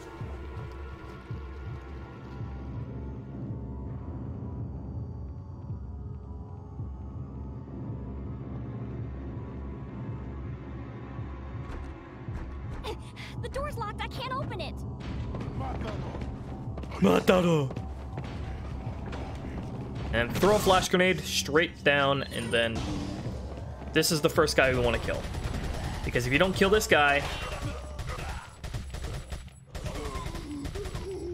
you don't kill that guy, Ganados will, or Zealots will keep spawning.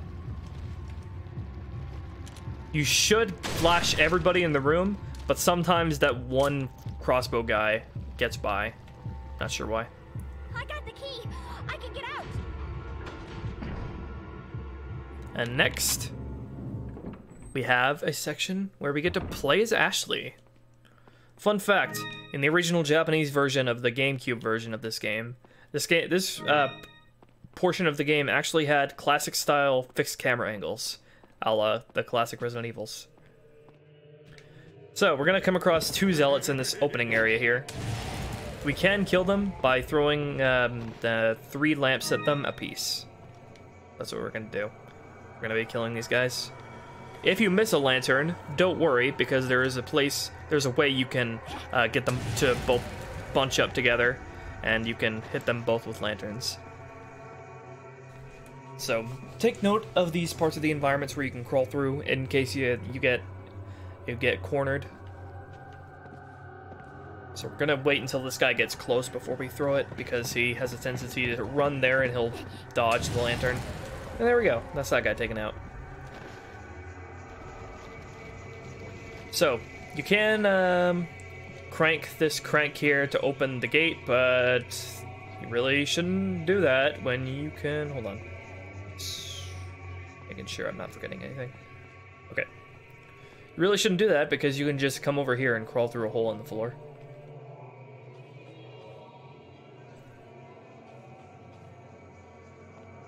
Anyway, there is a spindle in this drawer here, and then we're gonna throw this at this guy.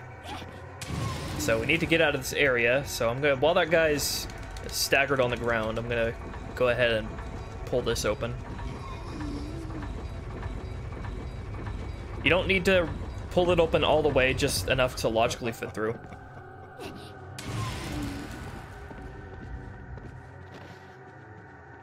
And open this here, and there's money in there.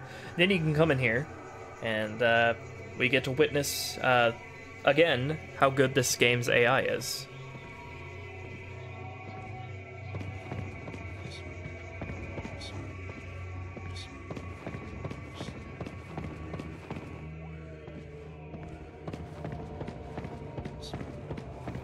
So like I said, if you missed throwing a lantern, if you missed with one of the lanterns at the Zealots, you can get them both to bunch up here, and you can hit them both with one. And you can get the other one in here by pulling that lever over there, which opens up the gate, so you can get them both in here.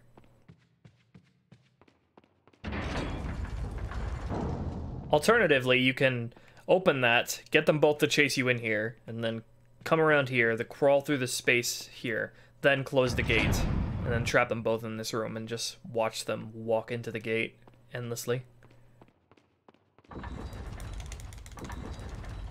And again, you don't need to pull it open completely, just enough to fit through.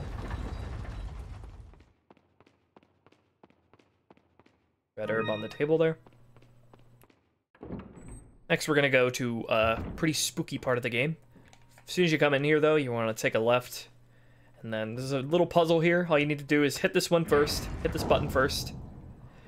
Little gate puzzle. Just hit that button first. Then this button. Make sure you grab that plate off the fireplace. And there's a green herb there. And then you want to push this bookcase there.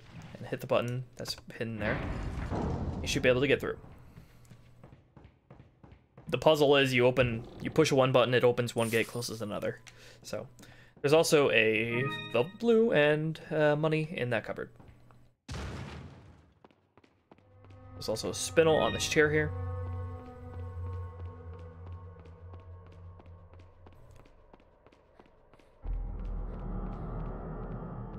Got some knights. Now here can be a really potentially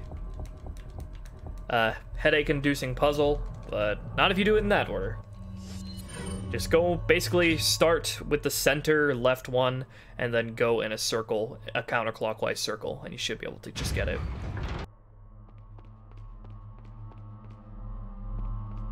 So, come into this room, there are some goodies, grab the gold bangle out of that chest, and then there's a spinel in this cupboard over here. And then 2 key items right here.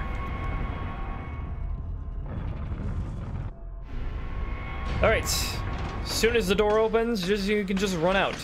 These statues have come alive, but they have an extremely long wind-up, so you can just easily run past them.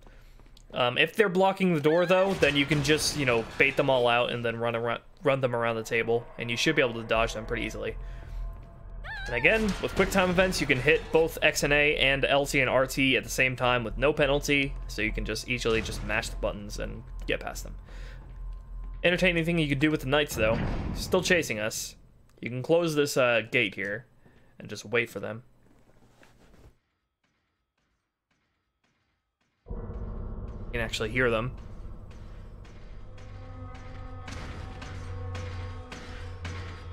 There's one.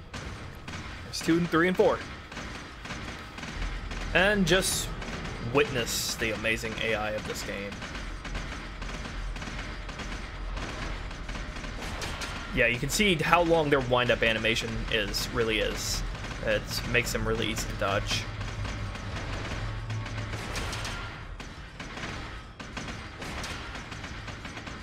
Anyway, one more quick time event before we leave the room. And there we go.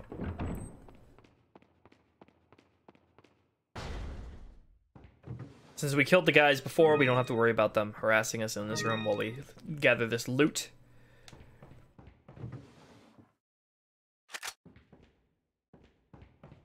And then we use the little circle thingy emblem that we got on this dial.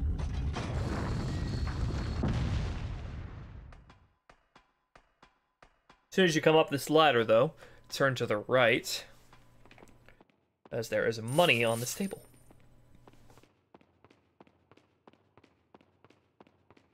Just one little short walk through this hallway.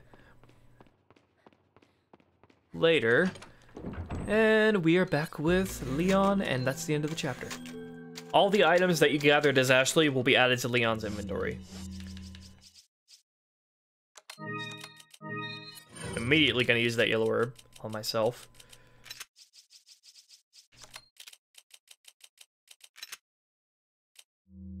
Alright, now that we have Ashley back, if you remember, we can go get all those goodies that were in that room that we couldn't reach. So some enemies will have respawned in the prior areas, so keep your eye out. No enemies in this area, though.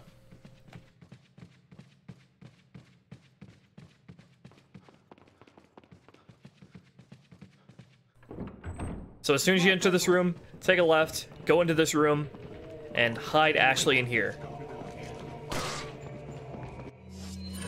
These guys are all going to be wielding scythes except for one, and they're all going to be wearing helmets.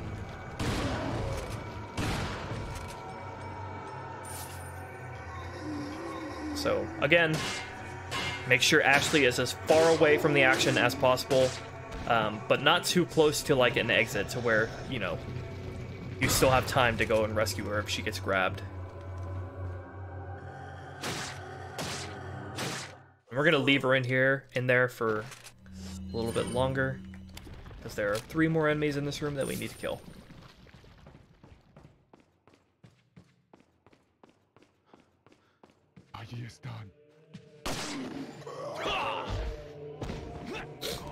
Another good way to tell if you killed a helmeted enemy with a suplex is, ironically, if you hear a or a head cracking noise as you suplex them, that means you haven't killed them.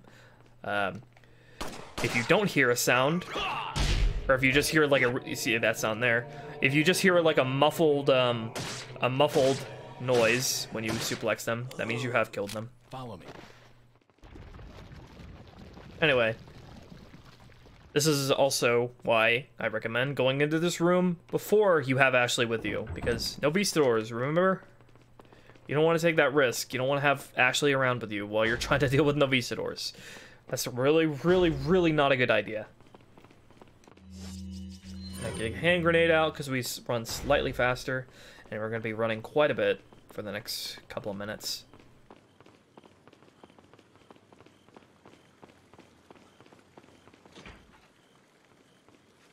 And there we go. Just piggyback Ashley. Tons of goodies in here, including the free broken butterfly that I mentioned earlier. So I'm gonna take a little bit to free up some space. Broken butterfly requires 2x4 inventory space. And yep.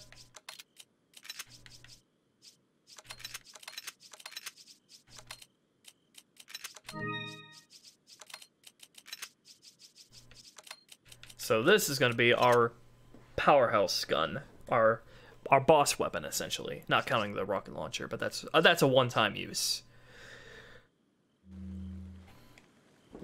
Grab the rest of the stuff, like the elegant perfume bottle, the red herb. Elegant perfume bottle sells for quite a bit, and I'm going to get rid of this green plus green mixture in favor of a red herb. And money. Make sure you tell Ashley to follow you, by the way, because she's default on wait as soon as you lift her through the window.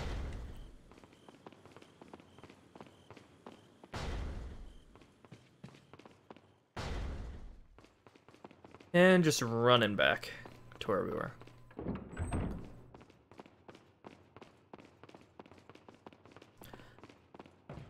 Also, you really want to take this route that I'm taking right now back to where we were. Don't go back through where the maze garden is if you've left Colmios alive, because they'll be coming for you, like I said.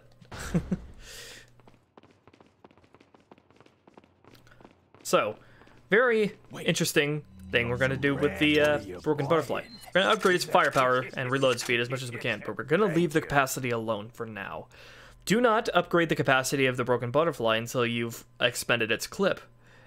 Because, like I said, like I've illustrated before with the TMP, capacity upgrades come with a full reload of your weapon if it's empty. Or even if it's not empty, just missing a few bullets. So, as rare as Magnum bullets, since Magnum bullets are really rare, we can take advantage of the capacity exploit to get free bullets. Obviously, you don't want to be using the broken butterfly outside of boss fights, so be saving that ammo. Anyway, we're free to move on now. And this is where the game really goes off the rails.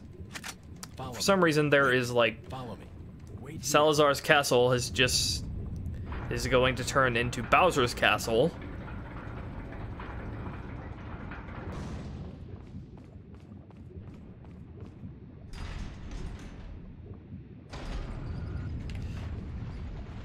So you see those two dragon platform statue things? Well, they're gonna be Ganados that man it and shoot flames out of it. All you need to do is just shoot the Ganados, the zealots that man them once, and they'll just crash to the ground and you don't have to worry about them. If you don't destroy them, they are a giant pain in the ass. So make sure you destroy them as soon as the zealots come to man them. If you can't hit the zealots, then you can also shoot the chains that are holding them to the ceiling. It should just take 2 rifle shots with the rifle upgraded to this point, to how I have it right now, to detach it from the ceiling.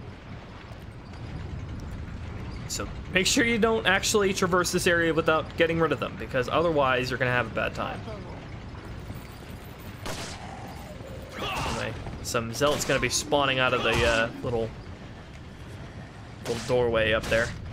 I'm going to take them out. And also, for each two, for both of those platforms, treasure chests will spawn, and you'll get loot for killing them. So there's no reason not to get rid of them.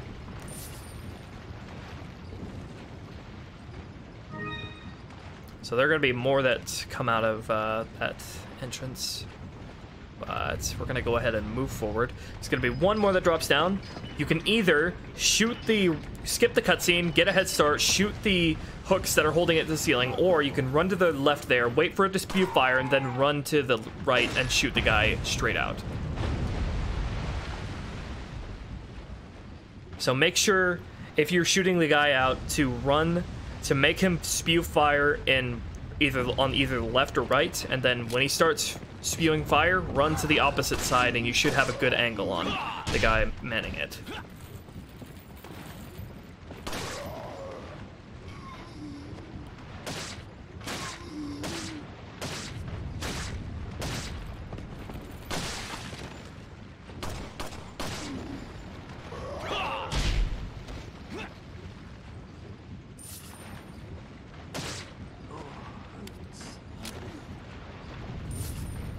Alternatively, like I explained the first time, you can skip the cutscenes to get a head start as he's lowering down, and you can get the rifle out, and shoot the chains, the silver parts of the chains that are holding him to the ceiling, tethering him to the ceiling. Shoot them twice with the rifle, and he'll drop down just as easily.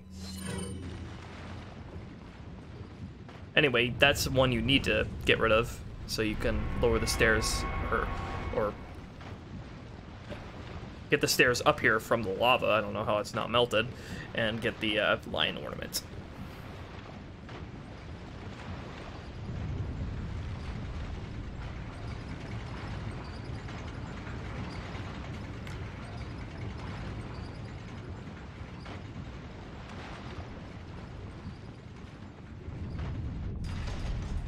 And the next few minutes of the game are going to be some much-needed downtime after all this craziness. Well, this entire chapter really is a bunch of downtime. There's a lot of just running and looting in this chapter, which is pretty welcome after all the craziness we've been through.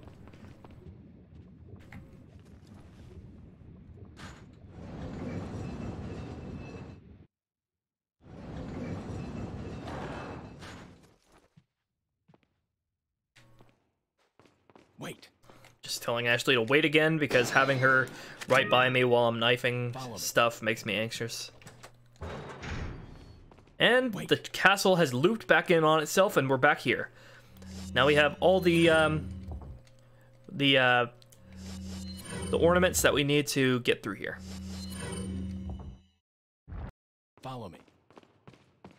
So before you go through that door, take a right, and you can go up the stairs to where Salazar was the first time we saw him. We can pull down the sick picture of Sadler and get some loot. Also, get a guaranteed hand grenade out of that pot, which I don't have room for. I'm going to get rid of an incendiary because, like I said, they're not really all that useful past this point. Other than just, you know, regularly using them against clusters of enemies, which I guess that's a use, but you know, I have the shotgun for that.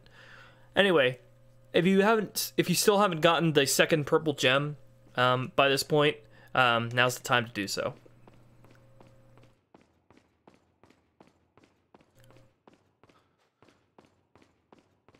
Follow me. Wait.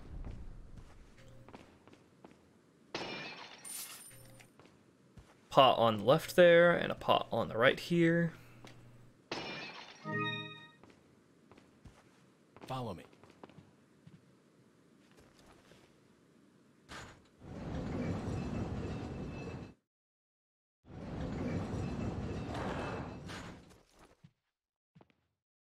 Wait. Nothing behind that painting there, but there is something behind this painting here.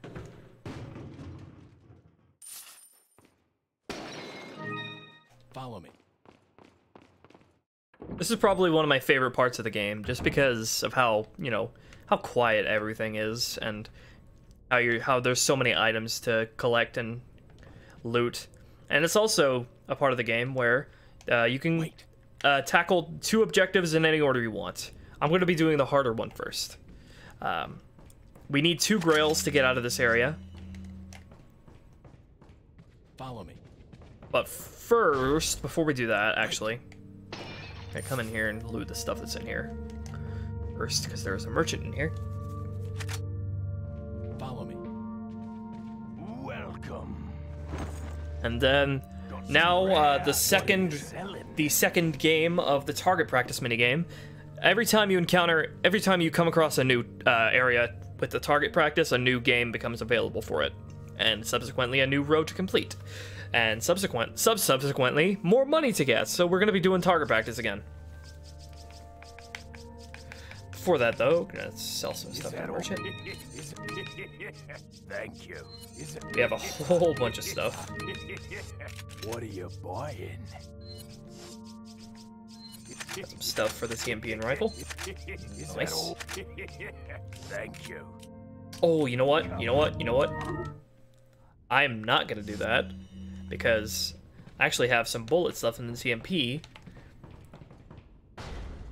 Wait. I can expend all the bullets that I have left in the TMP, just like the broken butterfly, and then I can get free ammo upgrade to 150 just now. So I'm gonna save that capacity upgrade for the TMP. Welcome. Got some red. What are you buying? You can also do the same with the other guns, but, you know, just too much management, ammo management, to do stuff, to do it with weapons other than TMP and the broken butterfly.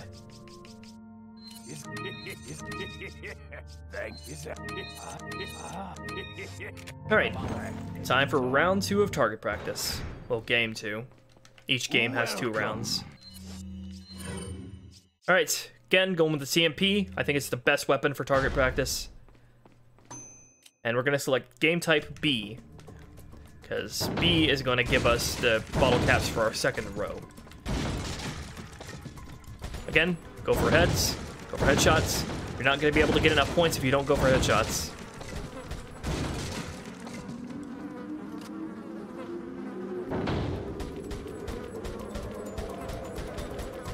And this is a good showcase of how inaccurate the TMP can be without the stock. But it's still the best weapon in target practice. This is a part of the game where, you know, it's perfectly understandable if you want to, like, if you're playing the PC version, to switch to mouse and keyboard, because it's probably much easier.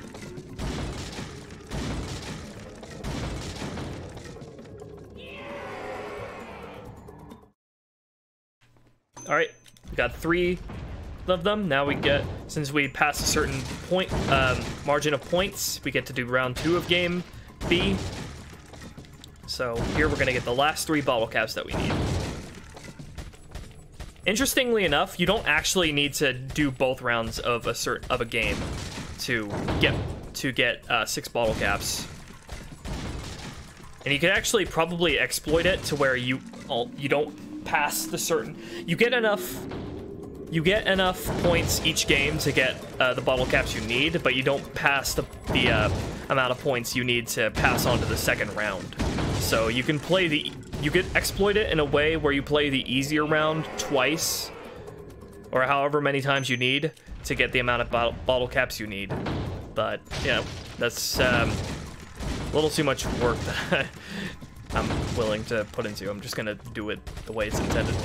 Still need one more bottle cap that I need to get, so I'm gonna do this again. Am I gonna sell that flame grenade? Only if I need the space. I'm about to free up a lot of inventory space in the next encounter. Anyway. As long as I don't need the inventory space, I don't really have a reason to sell it. Unless I want that little bit of extra cash. Okay, we got 6 bottle caps and we completed a row. By the way, I don't know if I measured this, but each row has 6 bottle caps, so in every game you only need to get 6. And we get money. Got 25,000 this time. Last time we got 15,000. And it only goes up from there. Wait. So I got a spin out in this cupboard and a yellow bird. Follow me. So I'm good. This is one of the 2 objectives that we can tackle in any order. I'm going to be doing the harder one first. Like with everything in this game, this could be really, really fucking hard if you don't do it in this way I'm about to show you. So just some QTEs with the knights from before, just giving us a little taste of what we're going to be in for. Make sure you make Ashley wait back there, by the way. Don't bring her into this fight. If you bring her into this fight, I don't know what you're doing. Why are you even playing this game? Okay, so you want to get the rifle out before you take this. As soon as you take it, gonna do that again. Wait. So we're gonna be fighting knights. One headshot from the rifle will expose the plaga underneath. First phase has the slicing plaga, second phase has the decapitating plaga. You need to actually wait for their animations to finish though, as they're getting out of there. Otherwise, their plaga won't expose. So I'm actually gonna aim for the one on the left first. Wait for their animation to finish. And then shoot them. Try to expose as many as you can before you throw a flash grenade. Make sure you have at least 2 flash grenades with you at this point. Because if you don't have flashes with you, this is gonna be like 5 times harder. This is where the flash grenades become the most useful in the entire game. Trust me, you're going to need them for this encounter. So, second phase, you want to come back to this door, come back to the entrance over here, and aim at the one on the left, or the right, doesn't matter which. Wait for their animations to finish, aim at the one on the right after the one on the left, and then the one in the middle, lastly. And then run, because that one on the left is going to be trying to decapitate you. And there we go. Don't be afraid to restart with this. Just, if you only have 2 flashes, make sure you expose all 3 first before you throw it, because you can kill all 3. I mean, if you only have 2 exposed and you're finding headshotting the last one too difficult, you can use the flash and then just, you know, kill the last one without a flash.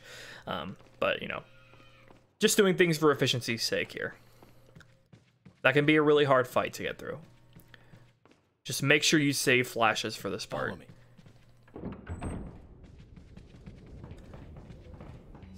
Anyway, next, going to do the significantly easier encounter, if you even want to call it an encounter.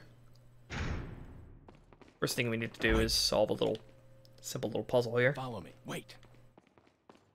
Just need to make Ashley wait on one of the buttons, and push these statues onto 2 of them.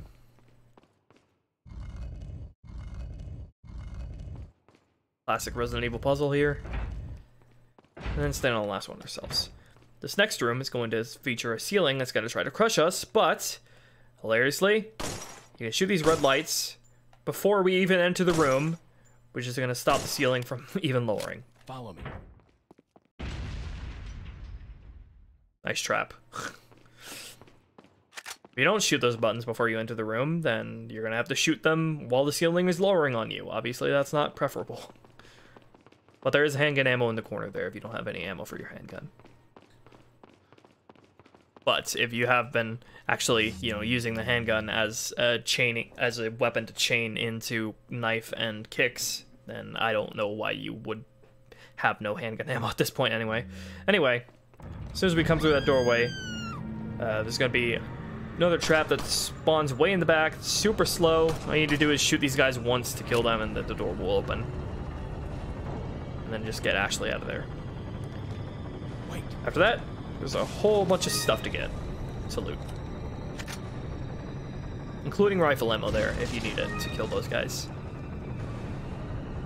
And open that drawer there, and there's an elegant chessboard, which sells for a lot.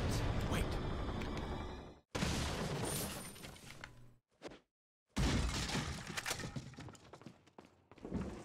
Here's the last key item we need to exit the area.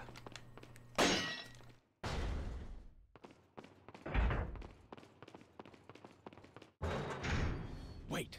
So, make Ashley wait back here, because there are going to be a bunch of zealots that have spawned in way back here in the back of this room. I'm going to actually use the incendiary in this encounter. So I'm going to just get their attention. There we go. And I'm going to bait them back around this corner here.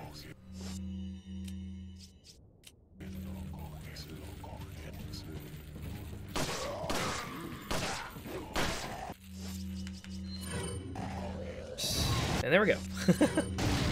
Efficiency.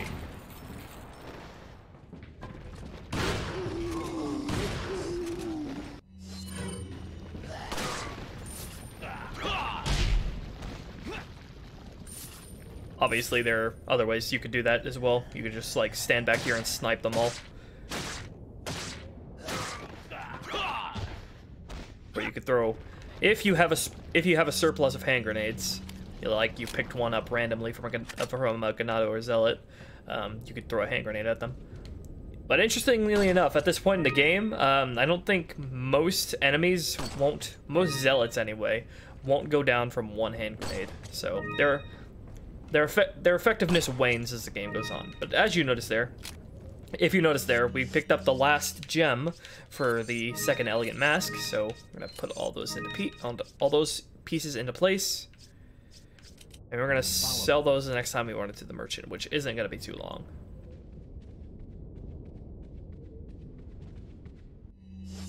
Anyway, put the Queen's Grail into the Queen's hand and the King's Grail into the King's hand.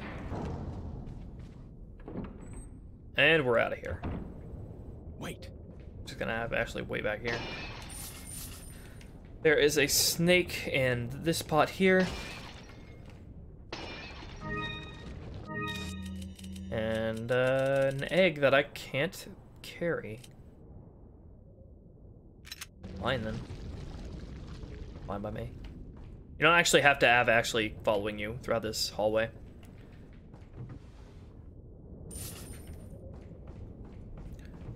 So we're about to come across the Novistadors again. But these are going to be, instead of being able to turn invisible, these ones can fly. And they are actually even more dangerous when they're flying, because they can just kick you down without warning if you get too close to them. And the thing about flying Novistadors, if you get ganged up on a whole bunch of them that are flying, then they can chain you into, like, they can essentially stun lock you by knocking you down constantly while they're flying, and you can't even get into your inventory to heal, or you can't even like get into the options to restart from a checkpoint. So very, very dangerous. So I'm going to show you how to not have to deal with that shit. So as soon as you activate this encounter, turn to the left, run right back to where you came from. Ashley's not with us anymore. She got kidnapped. Then come through the door, jump through the window. Now we should be completely safe from them. So the thing about flying Novistadors, though, is that they have a very, very low amount of HP when they're flying. Sometimes that bullshit can happen to you, though, where they clip through. It's very rare that it can happen.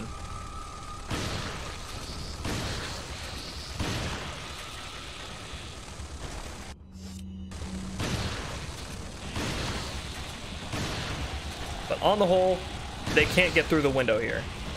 Usually you'll be completely safe out here. And I just picked up a random blue eye, which is exactly what I needed for the second butterfly lamp that we picked up. But as I was saying, Novistadors have an extremely low amount of HP when they're flying. Or they take a lot of damage when they hit the ground, one or the other. So you can just one-shot them with the pistol when they're flying.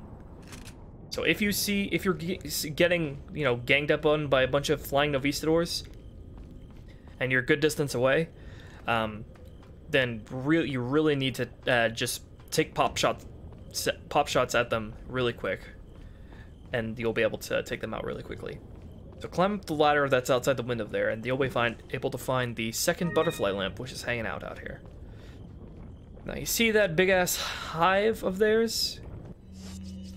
Well, you want to destroy that, because once we do that, we are guaranteed to get a whole bunch of eyes, including our one guaranteed blue eye.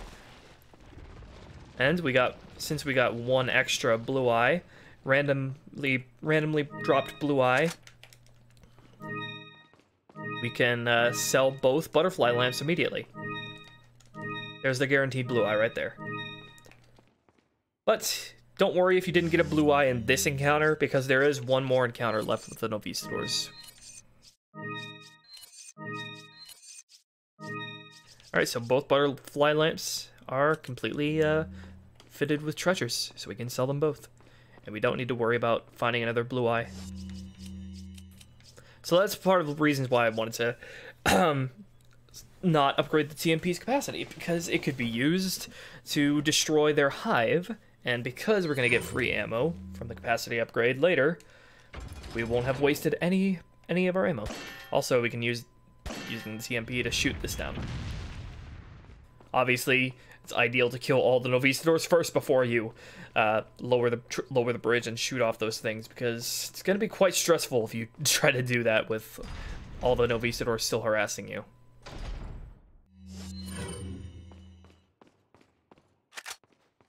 Anyway, here at the merchant again, we're going to upgrade our TMP's capacity and sell all the good stuff that we got.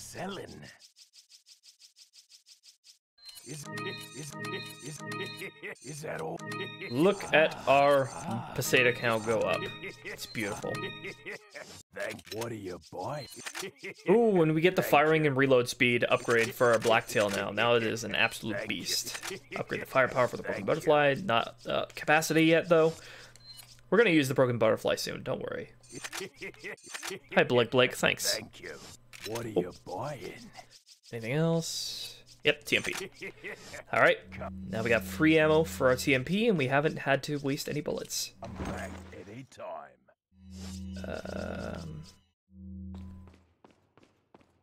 So, moving on.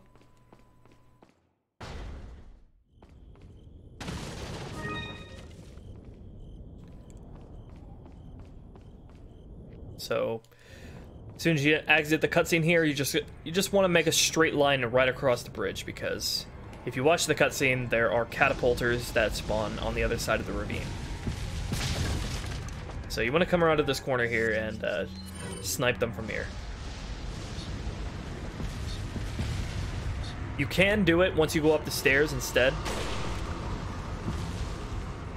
but I just want to get them out of the way quickly.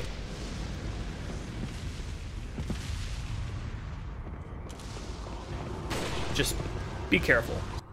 Also, there's gonna be one zealot that tries to sneak at you from behind.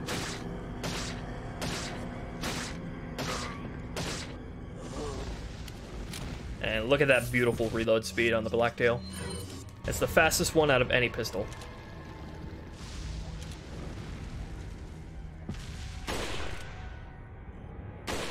There we go. So no, those guys are not a problem anymore. Gonna be a few zealots up here at the top of the stairs. Just take them out accordingly.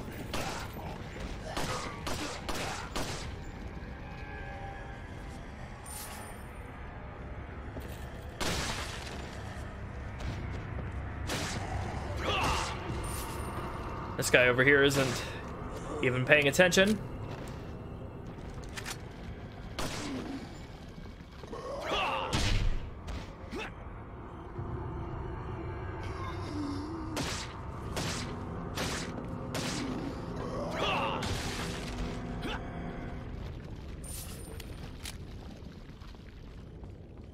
Alright, and now we're free to roam around as much as we want since the catapulters are dead. Some loot on the front of the tower there, and you have to enter into through a doorway here, so it's best to deal with the catapulters. So, as soon as we come in here, there are going to be 3 planks that are blocking the gears that we need to shoot first. There's one there. Should be really easy to spot. There we go. You can shoot them all before you even climb up. And then when you come up that ladder there, make sure you turn to the right and break this box first so you don't have to come back around later. And then there's going to be ammo on the other side, next to the ladder.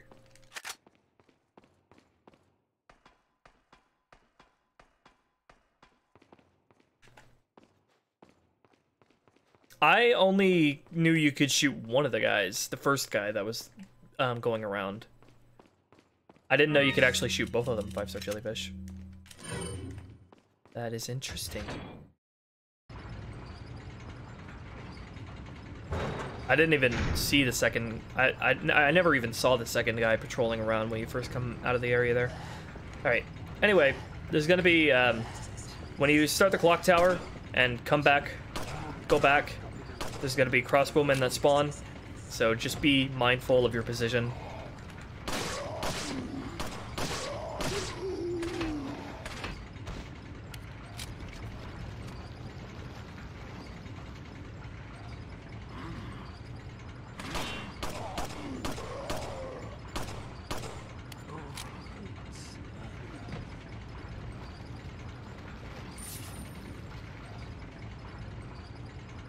And alright, next part. As soon as you come down here, there's going to be a bunch of ganados that, or zealots that spawn out of the entrance. You want to turn around, climb back up the ladder, because there's going to be zealots on the upper floor, one throwing dynamite.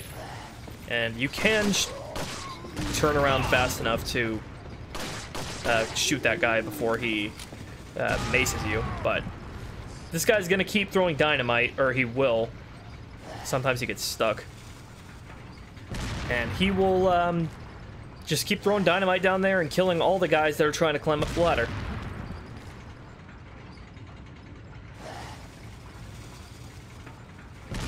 Sometimes he randomly stops throwing, like now. I don't know what controls it, but you can run around here. You can run around here and activate him again. Get him to start throwing again, if he does that.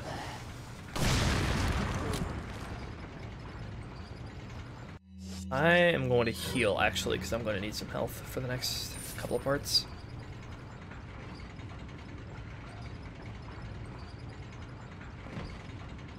So, once nobody else is coming up, there's got to be one more crossbowman left.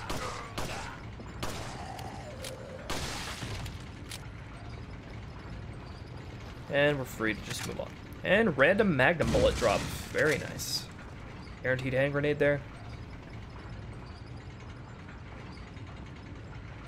Before you leave, though, there is one box that's hanging out in the corner over here. So next part can be a little dicey. Maybe 3 shield zealots immediately coming out here.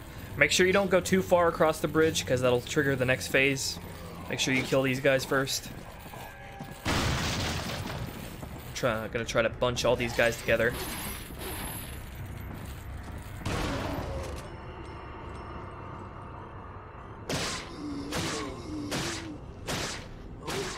Beautiful. Alright. So, next part. You can totally use a hand grenade here. You don't actually need to, though. Because they're going to be all bunched up, so because they're all the ganados, or fucking zealots, I keep calling them ganados, all the zealots are going to be bunched up on the bridge here. It makes them easy to like bunch them all together with the shotgun and just blow them all away. But the first thing you need to do when you activate the second wave here is kill the rocket launcher guy, and then turn around and kill these guys. Make sure you're mindful about all the guys behind you.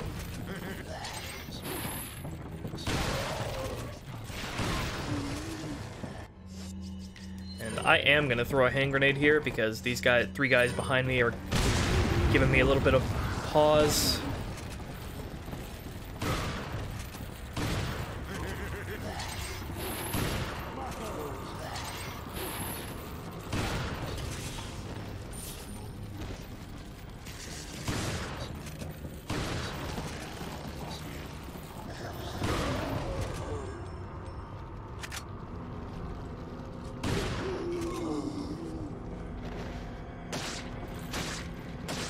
So you can do that in multiple ways. You can, you know, use a TMP, just gun all the guys behind you down with the TMP really quickly. You could shoot them all with a rifle, but I missed a shot. You could throw an incendiary at the guys behind you to get rid of them quickly, or down them quickly at least. Or you could throw a hand grenade in front of you to get all these guys in front of you down and then deal with the guys behind you. Just make sure you're mindful of the enemies behind you and you don't make yourself a sitting duck, basically. Anyway, next up is one of the hardest encounters in the game. But I'll show you how to make it really fucking easy, like everything else. Okay, as soon as you come in here, don't move forward. Just stay here, get the rifle out, shoot these guys. Okay, so there's something interesting you can do here. If you angle it just right and you get your sniper bullet to pierce through this guy's head and through the wall and to the wall behind him, as you can see, we're fighting two Garradors. It'll make the Garrador turn around and face the wall because the bullet hit the wall. It won't happen every time though, but it is very useful because then at least one of them won't charge you and it'll turn around and face the wall. But first thing we're gonna do with that in mind is we're gonna snipe these two guys without missing, and then we're gonna move out of the way. Now we only one of the Garradors did exactly what I said. He turned around and faced the wall, and one of them did come down here with us. But that's fine because we need them. We need one down here with us. Now, with the broken butterfly upgraded to the point it is, if you hit every shot on their back, this fight should be easy peasy.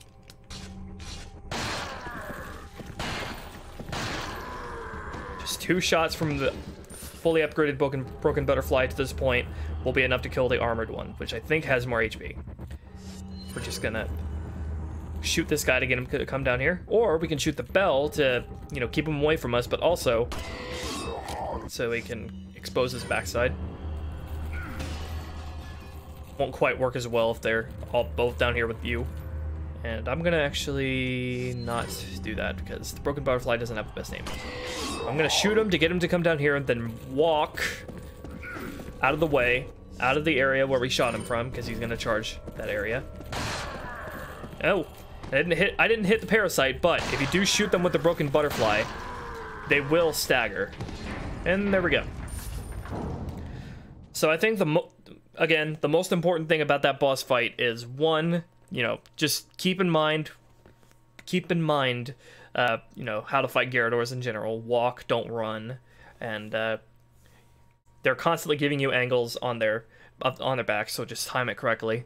And 2, kill the 2 zealots that are immediately out here first of all, and make sure you try to hit the wall piercing through that guy's head to get one of them to hopefully turn around and make it easier on yourself. And 3, never walk up this staircase during that fight, because if you do, 3 fuckboys are gonna spawn right behind you and ruin your day. And also, there's one more fuckboy in that hallway over there who's gonna ruin your day as well. So if you doing this fight, stay down here. Keep the Garradors down here.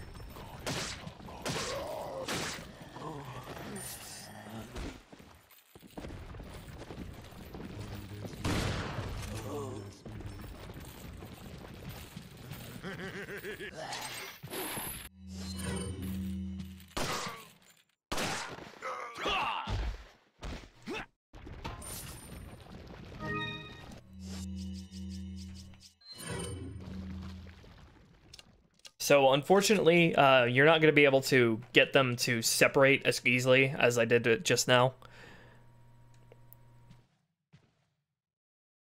From last time? What happened last time? I didn't get this far in the last stream that I did, like, a couple days ago. Unfortunately, you're not going to be able to get as lucky as I did with one of the Garradors turning around. It doesn't always happen that they'll turn around, that one of them will turn around. If you're unlucky enough to have to get them both down here, then you're going to have to take one pot shot at the Garrador As soon as you shoot one of their back, one of them's back, the other one's gonna charge you. In which case, you immediately just have to walk out of the way and hopefully dodge him. But the big thing is that once you kill one of them, the fight shouldn't be too difficult from then on. Just make sure you focus in on one before you try to go for the other one.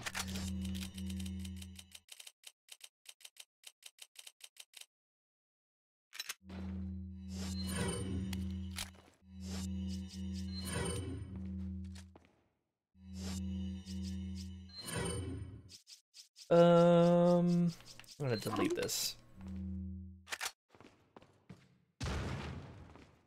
So before you go up the stairs, there are 2 spinels on these statuettes. And then there's gonna be a quick time event in this next cutscene.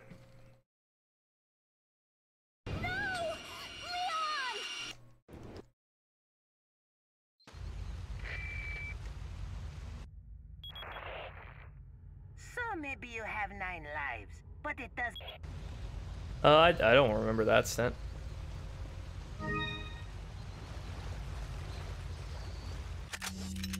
So there's gonna be a bunch of stuff down here on the floor. Just pick it up. If you have space, which I don't. Welcome. I am gonna go ahead and sell Got some. What are you an incendiary. Come Then I'm gonna back pick up this anytime. incendiary. Then I'm gonna sell that incendiary.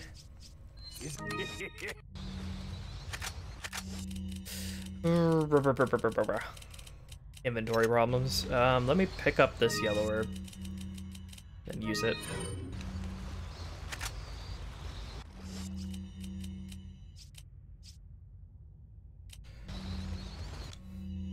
What are you selling?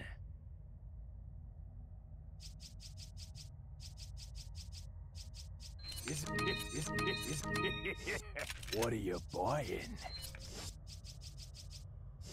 What are you buying? Okay, this is where the striker becomes available, which is the last shotgun available. It has the fastest firing speed out of any shotgun and the highest potential capacity with this exclusive out of any shotgun as well. And I think it has the fastest reload speed as well. It is a very good weapon. Downside is, though, it's the most expensive. It comes really late in the game. Well, not really late, but about halfway through the game. At the halfway mark through the game. Maybe a little over that. And it has a really low, slow aiming speed, and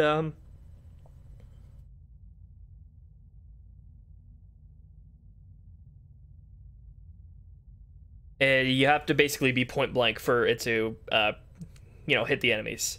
But other than that, it is a very good shotgun. A very reliable one at that. It, like I said, it doesn't have as much aim as the riot gun. But I think it might have more damage output, like, over a period of time than the riot gun does. So even though the riot gun has a higher firepower, the striker fires faster. What are you buying? I didn't want to go with the riot gun because that means I would have had to stick with the normal shotgun for so long before I could get it. But the striker is a really unique gun in that it has a really fun glitch associated with it called the Ditman glitch.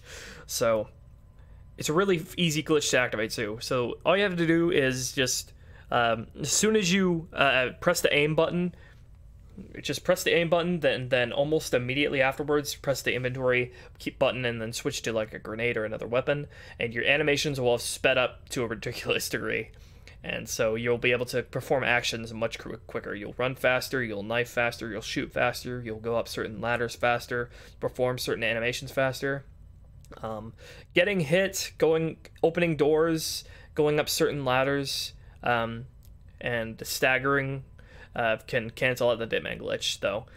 But it can be really useful, so yeah. What are you buying? Anyway, gonna upgrade the Broken Butterfly to get some free bullets. And we're gonna save.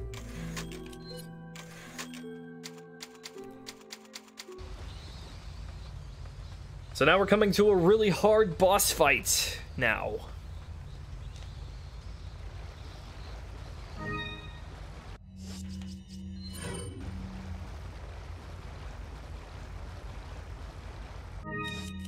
So what is commonly done with this boss fight is, this is a boss fight where a lot of players will use the free rocket launcher that you get. And it's what I do for most of my playthroughs as well. But for this playthrough, I'm actually going to not be using the rocket launcher. I'm going to be saving that for another boss after this one. Because I think this boss is actually more fun. This boss is more fun not using the rocket launcher on it than the other bosses not using the rocket launcher on it. So I want to use the rocket launcher on the other boss that's less fun to play against. And also, you don't see this boss often fought without the rocket launcher, so it's a pretty fun boss fight without it. So that's part of the reason why I want to do it. I'm going to leave this right up here in case I want to come back to it later. And I think this boss uses up less ammo, even though it might debatably be harder. It uses up less ammo and resources fought without the rocket launcher than the other boss fight later on uses up resources without the rocket launcher.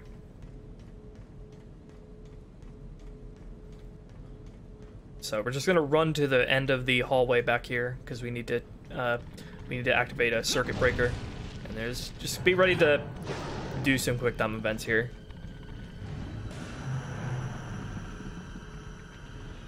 I don't have any room in my inventory, but that's about to change.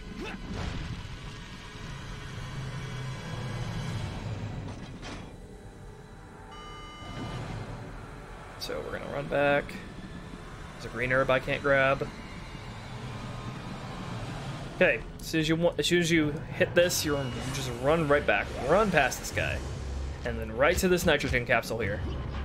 So this, if you're going to use the rocket launcher, this is where you use the rocket launcher. If you hit him with the rocket launcher while he's frozen, it'll just break him into pieces and blow him up, basically. And you'll be done with him. That's not how I'm going to do things, though. First thing I'm going to do, actually, is use up all the hand grenades I have. Then, gonna be using the Magnum. So you want to save all of your firepower for when he's frozen, and not fail quick time events. That helps too.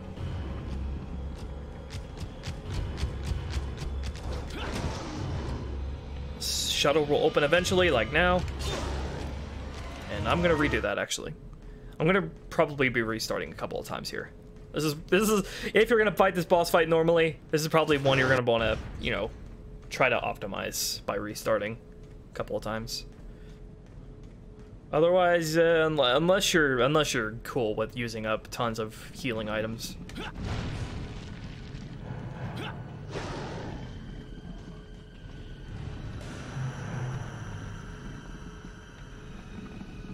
So when he's frozen like that, why am I pressing that button? When he's frozen like that, you can also kick him to the ground, which is probably preferable to just shooting him, because if you kick him to the ground, it'll give you more time to shoot him.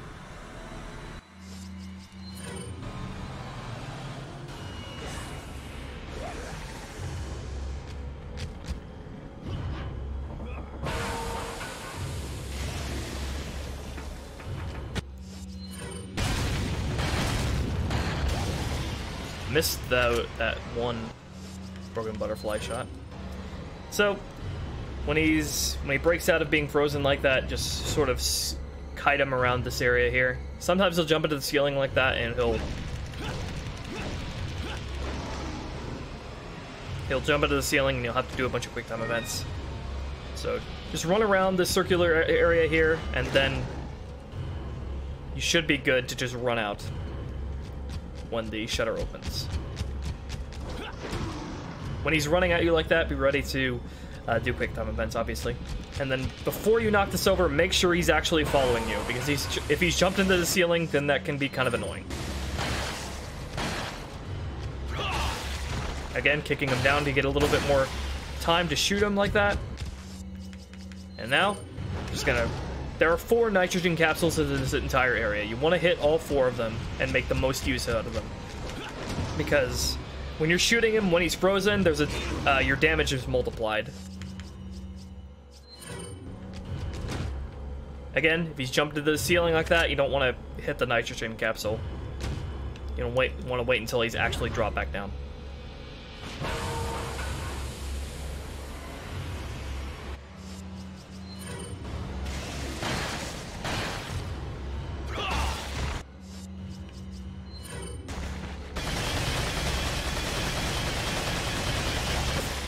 Alright.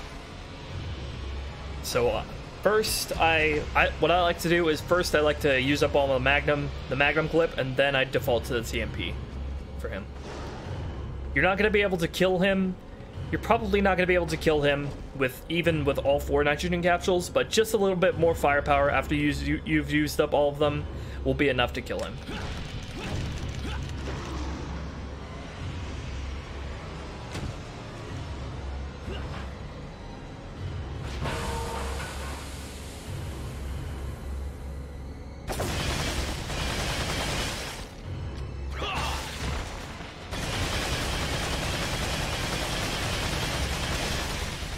And there we go. It turns out it was enough. So, if you want to use that, if you don't want to fight him and you want to instead use the rocket launcher on him, I totally understand. It's just my personal preference as of now to actually save the rocket launcher for a boss fight that's going to come soon after this one, to make it a little bit simpler. But again, even with the boss fight afterwards, you don't actually have to use it do it in the way that I'm going to do it. I'm just doing it this way to 1, save on resources, and 2, to maximize the amount of money that I'm going to get.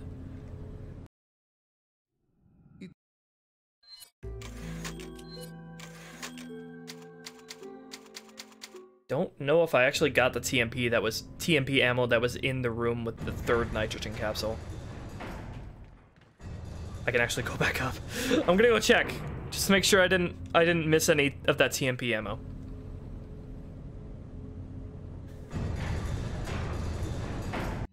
Interesting thing to note though is that you don't actually have to fight him. You can just run away from him the entire time and wait for the elevator to arrive, and then, you know, just leave the area. He won't chase you past then.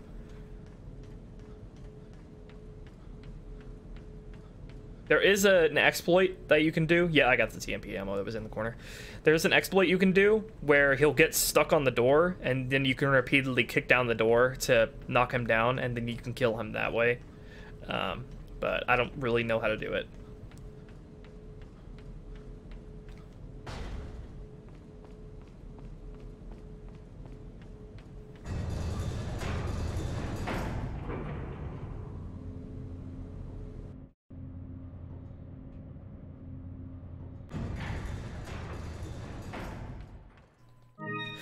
Oh. God damn it. I'm gonna go get the red herb that I missed, that I left back there. Since I now have tons more inventory space. And some green herbs to combine it with. Don't mind me.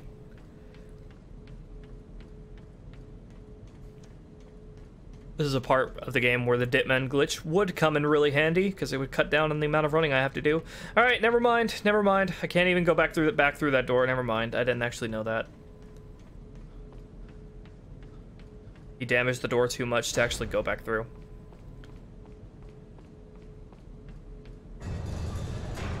This will be the last time I ride this fucking elevator, I promise.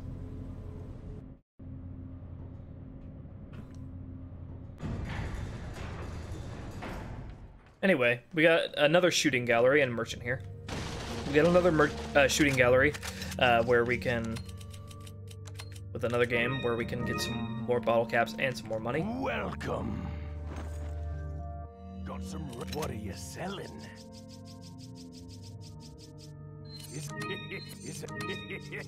Thank. What are you buying? Getting some free ammo for the broken butterfly again. Thank you. I'm back anytime. Oh, the woes of not having enough inventory space. If I had used the rocket launcher, I'd have plenty of inventory space by now, but gonna have to hold on to it for a little bit longer.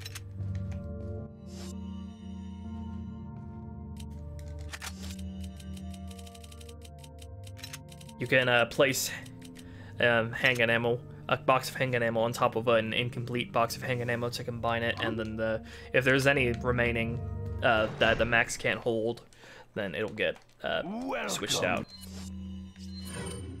Alright, gonna do game C for the target practice minigame. As a general rule of thumb, I like to go a little bit to the right when doing these target practice minigames, because a lot of the time, Ashley obstacles like there will appear in the middle, in which case you need to shoot around them.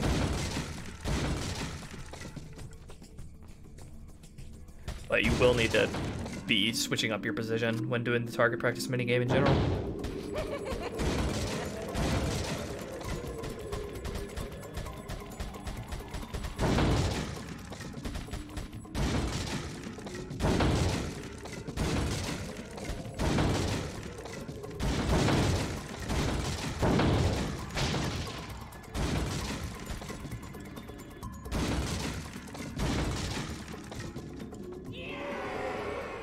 Alright, one more round.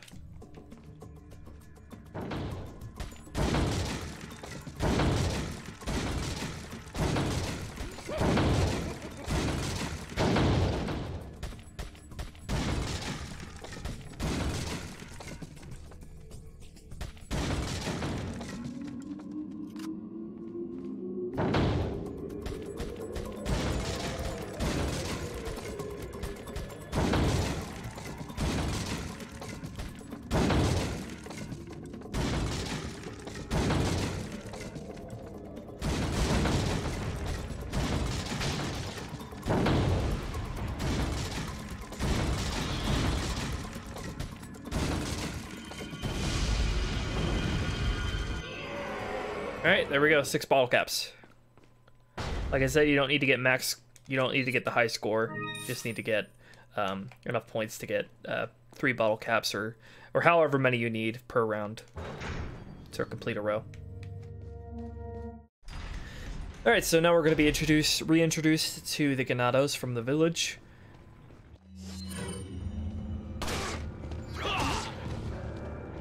Again, these guys are holding torches, so same thing as in the village.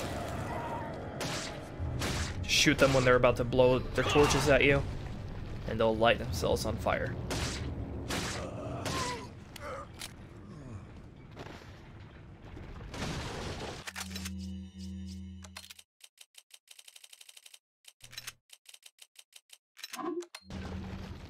So there is a velvet blue in that cart there.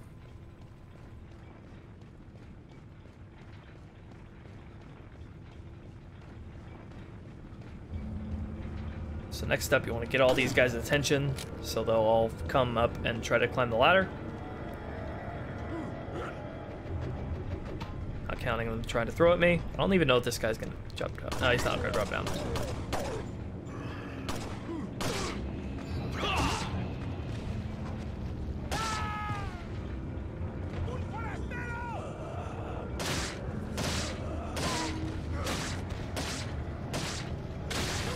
Oh.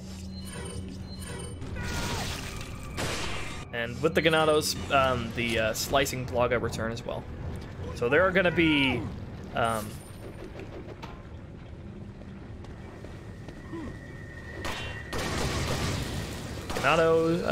dynamite wielding Ganados in this area as well. Although these guys don't actually try to throw it at you. They try to grab you instead and blow you up with them. Allahu Akbar style.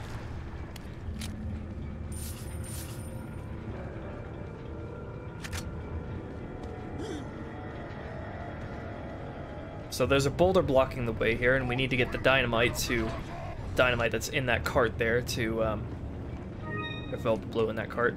We need to get the dynamite to clear the way. But the circuit breaker has short-circuited, so we need to go reset it up here.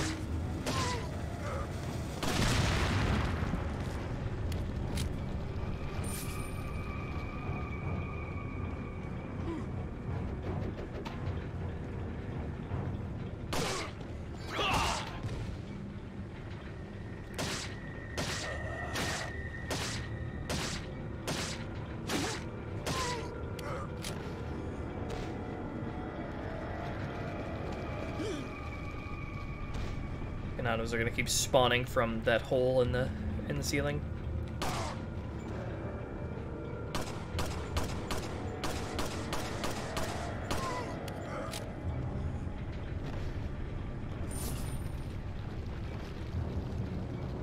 There's some gold behind the switch here.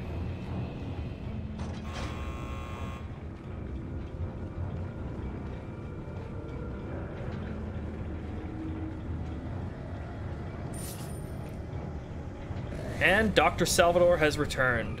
If you skip the cutscenes, you can get a head start on him. Come and pull the switch here. And then run back over here into this section over here. So there are going to be a bunch of Ganados that spawn from behind. You can get them into a choke point here. If you have an incendiary grenade, now's a good time to use it.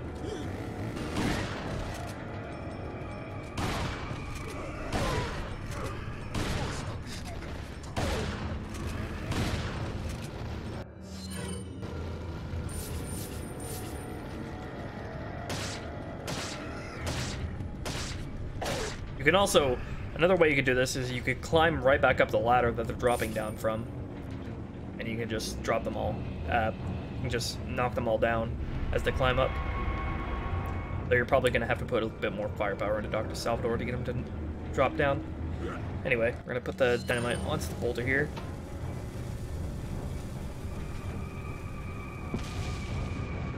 And these two guys are going to rush us. Throw shit at us.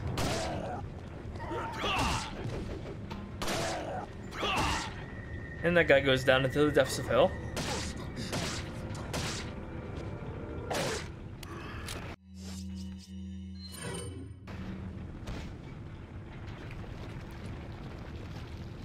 And now comes another really, really hard boss fight. This is why I saved the rocket launcher.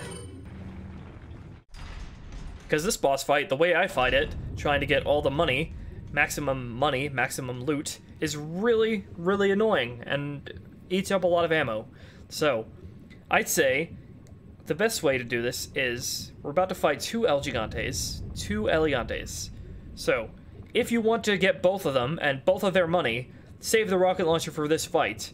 If you don't, if you want to drop one of them into the lava with this thing, by opening that thing up in the center there and dropping one of them into the lava, then use the rocket launcher on Verdugo, the boss that we fought before.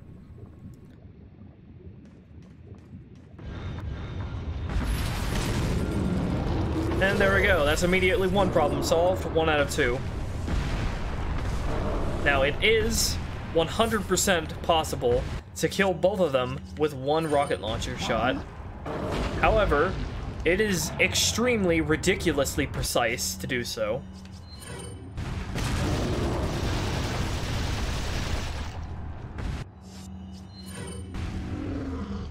So once we've killed that one El Gigante,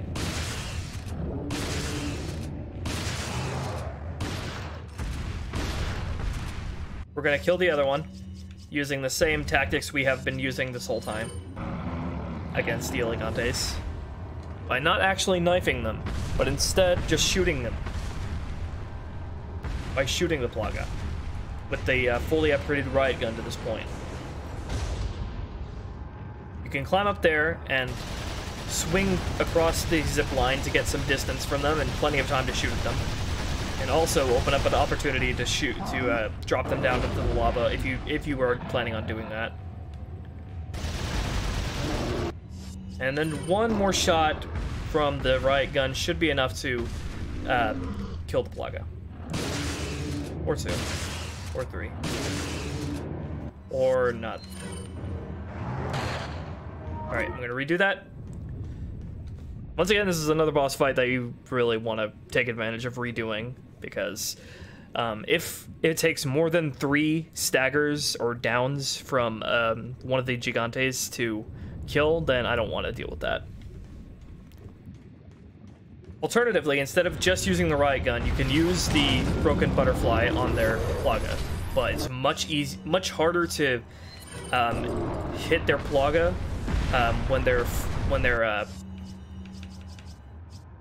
it's much harder to hit their Plaga when they are writhing in pain like that. because the broken butterfly doesn't have the spread that the shotgun does. What you can do, though,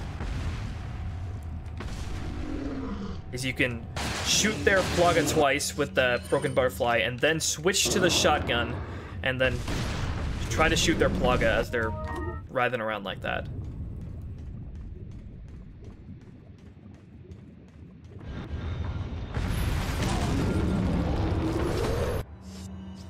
By the way, I don't know if I said this, but make sure you're not actually in the way as the Gigante falls like that, because they will crush you and they will insta-kill you.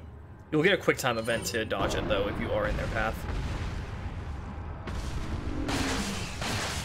Oh! I don't know what makes it so he takes 3 shots versus 2 when, before he, you know, writhes in pain like that. It seems completely random to me. I really don't know what triggers it.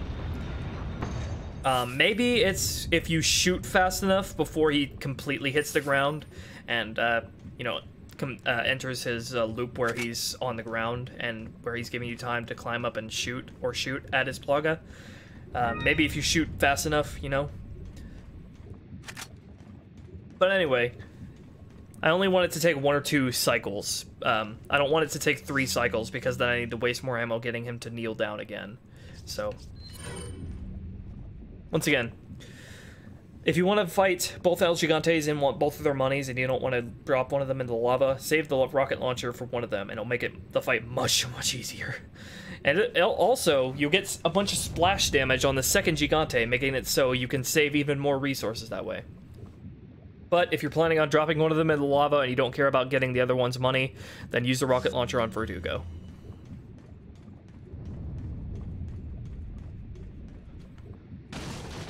So this part of the game really is just a gauntlet of just one really hard encounter after the other.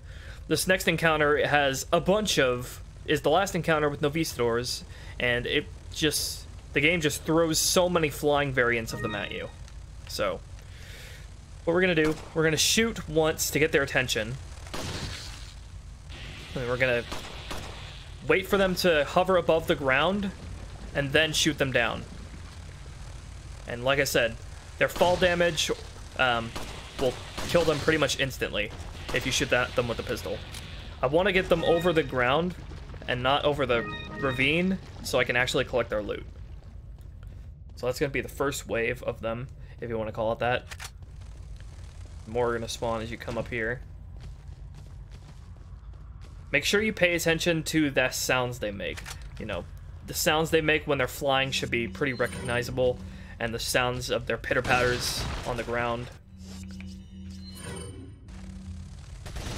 If you hear them flying, make sure you keep a awareness of your surroundings, because they really like to close in on you silently. Hey, random blue eye. They really like to close in on you silently when they're flying, well, silently, quote-unquote, from behind you or around you, and just kick you down. And there's no wind-up to them kicking you down either, so you gotta be careful when they're flying around. So as soon as you hit this button here, a whole bunch of them are gonna spawn from the direction that we came from. Get the shotgun or the TMP out and unload on them. This is a part where having the riot gun really helps because of its faster aiming. I'd say if you have... Oh, one of them is clipping into the ground. Yeah, they can do that sometimes. They're glitchy buggers. Literally. If they clip into the ground like that, it's really annoying because they can hit you through the wall. If you have the regular shotgun or the striker, then I'd recommend using the TMP instead, because you're going to need something a little bit faster to deal with a whole bunch of them flying through the air.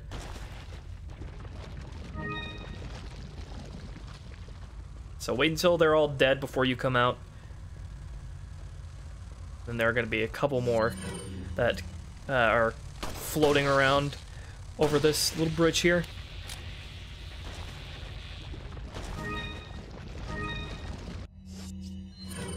And then grab this TMP ammo that's over here on the left. And hold on, just making sure I got the item that was over there. There was an herb that was in the corner over there. Yeah, I got it. Okay.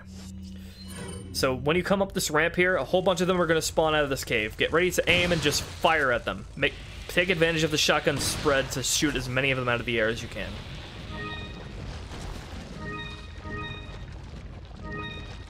It's really worth it to kill the Novistadors in this area because they are guaranteed to either drop loot or ammo. So the next wave isn't going to immediately come into the cave. What you want to do is hit the button, run back to the entrance of the cave, and then aim. Because they're all going to be coming from around the corners.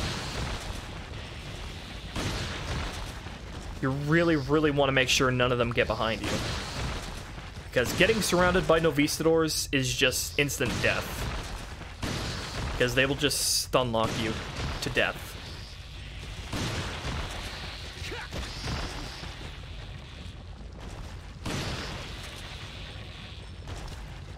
And one of them dropped Magnum ammo, nice.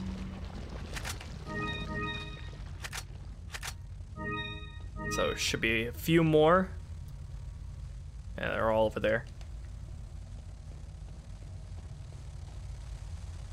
I'm gonna run back, actually, so I make sure I don't get surrounded.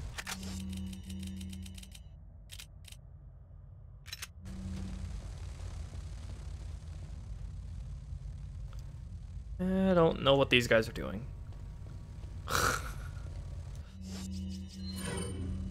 They're actually hovering over a ravine right now. They'll fall from behind that platform there, so I don't want to shoot them immediately. This guy's having the time of his life, God.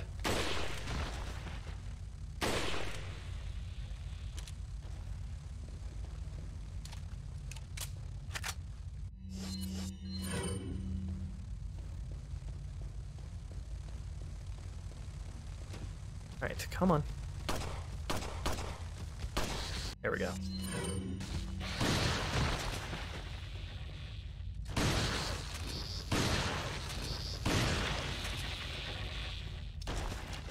Since these guys don't have any risk of like jumping up onto the ceiling, because there is no ceiling to jump onto, and also these the flying variant doesn't crawl on the ceiling. Since there's no risk of that, I don't need to switch to the TMP because they'll stay in one place, and they're nowhere near as fast moving. More Magnum ammo, nice.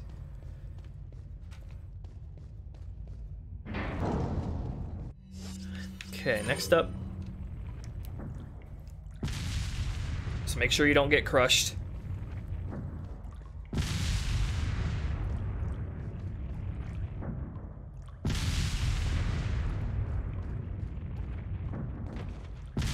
Pull this lever here before you move up, and then what you want to do is you want to stop on right by this candle here. This is the safe spot, and then move forward. The lever will deactivate the one in the pulverizing thing in the middle, and it'll give you enough room to move over. So if you noticed before, we picked up the crown, which is another treasure which we can insert items into, and we just got the last insertable piece into it. The crown jewel and the headpiece. So now we got the Salazar family crown.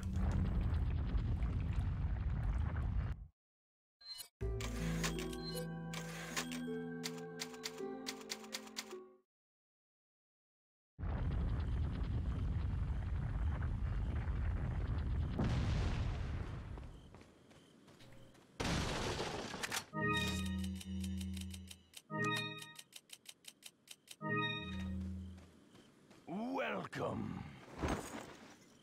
Got some. What are you selling?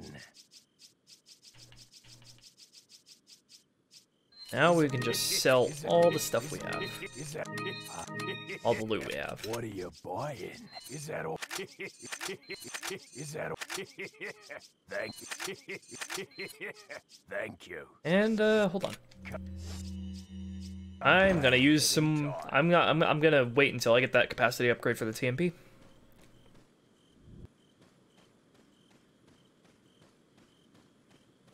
So just some more encounters with normal ganados here from for a while now.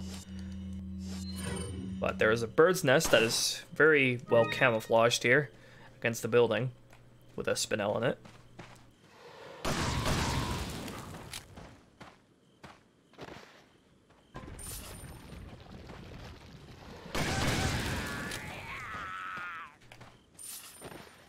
there's a whole bunch of loot just hidden and dotted about these ruins, so just keep an eye out. So there's a whole bunch of ganados huddled around the fire up there. We're gonna climb up this ladder, and we're gonna bait them all to come to us.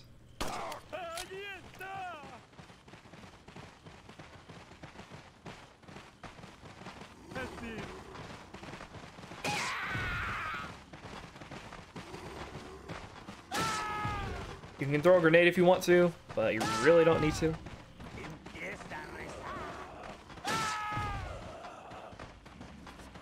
I don't know what that guy's doing. He's not even trying to climb up. Oh. Seems like they've just given up. They're not even trying to climb up anymore.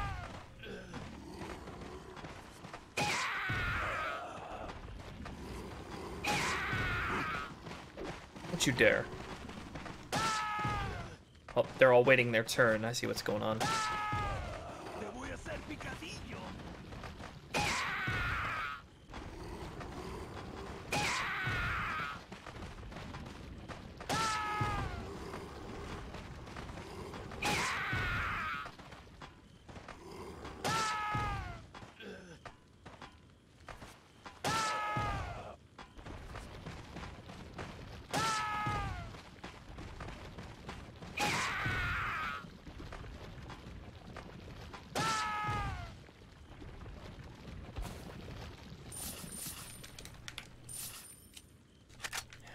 Random incendiary.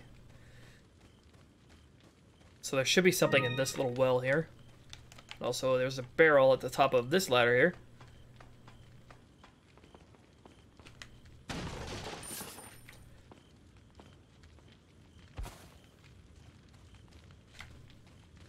Some money against that thing there. So now we need to head down into some more mines.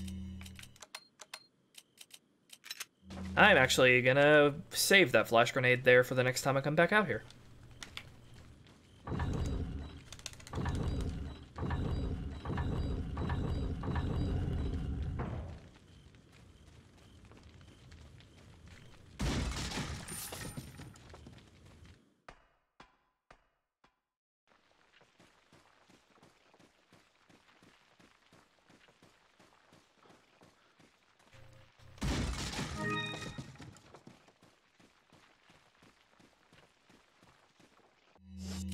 Alright, gonna be a whole bunch of ganados that come out that are in these ruins here.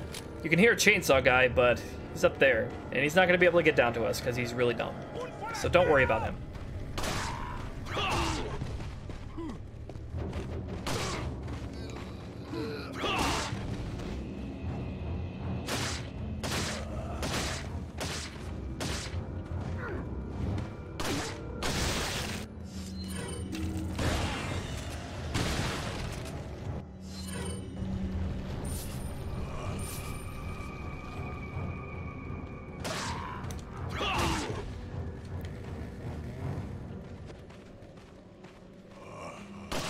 I like to just get these guys' attention and get them to come to me.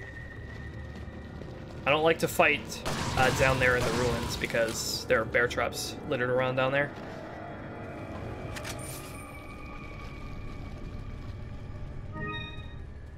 So there is some treasure that we can get. Just make sure you keep an eye out for the bear traps. Also, something over here, velvet blue. So come down here and you can get a nice goodie. The Staff of Royalty. Sells for quite a bit. Wow. You deserve a rifle in the face for that. Also you. You just standing over there and not doing anything is pissing me off. So just get all these bear traps. You can knife them, but it's slower.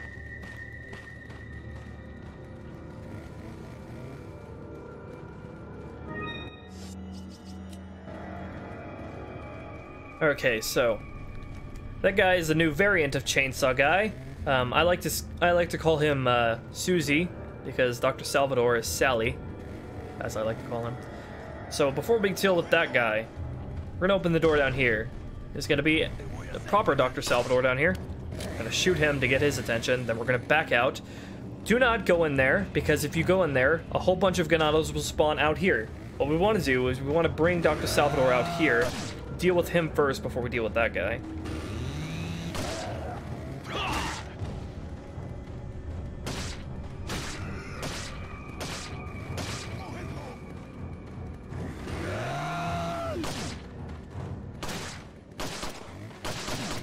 You can see just how fast the blacktail fires.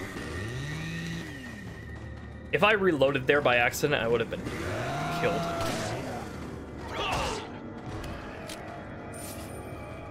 Alright, now we're gonna come in here and trigger the rest of the Ganados. And we're gonna run up here and bait them all up here. So Susie should still be up there if you don't go too far into the building.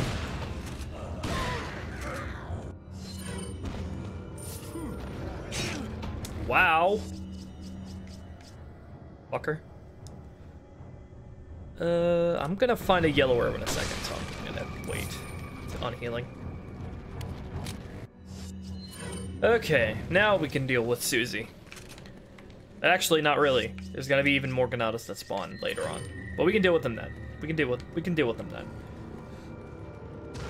Come in here, and then you go far enough in here, it'll attract Susie to come down the stairs.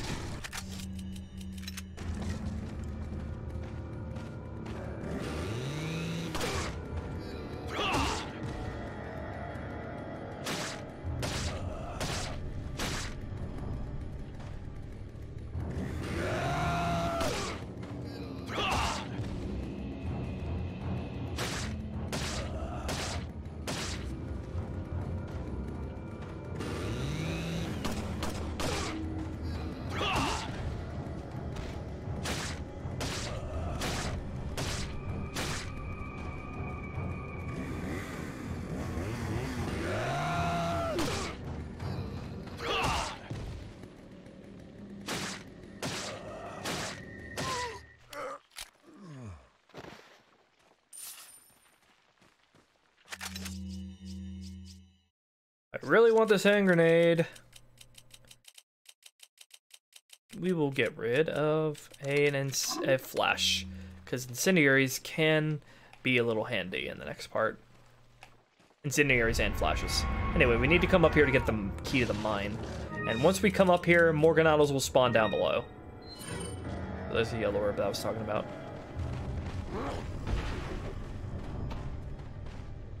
So they're all gonna try to climb up via the ladder. I've never seen them come up the other side. Just keep an eye on your back, though.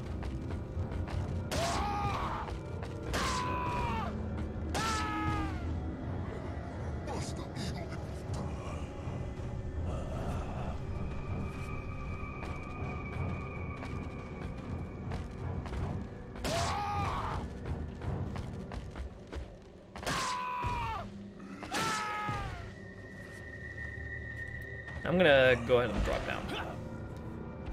I don't feel like playing games with these guys anymore. I got places to be. I don't got time for you to be no morons. Hello.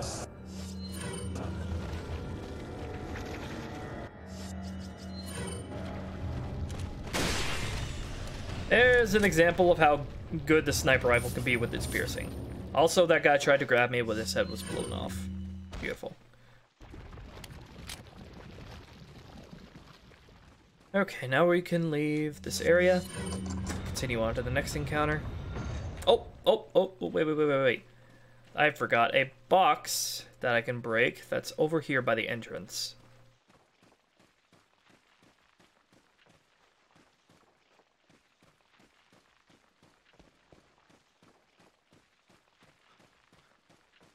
Right here. There's nothing in it. Beautiful.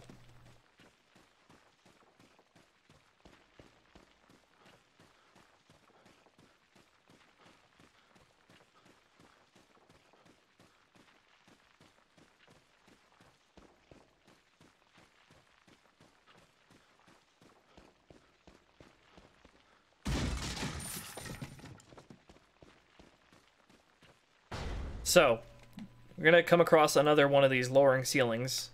Unfortunately here, we can't actually shoot the things before we enter the room.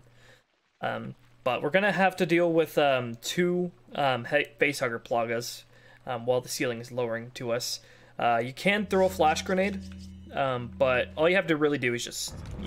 They're really easy to take out, so you really don't need to. Just need to deal with them quickly, and then you can aim and shoot these things. This is another case where the Blacktail just proves to excel more than the Punisher and the Punisher, the Red 9, or the handgun, because it has such faster aiming. So as soon as you come into this little chamber here, aim at this lamp that's right there, because there is a spindle inside. So there are also spinels that are dropping from the ceiling on these little sand streams here, so grab those as well.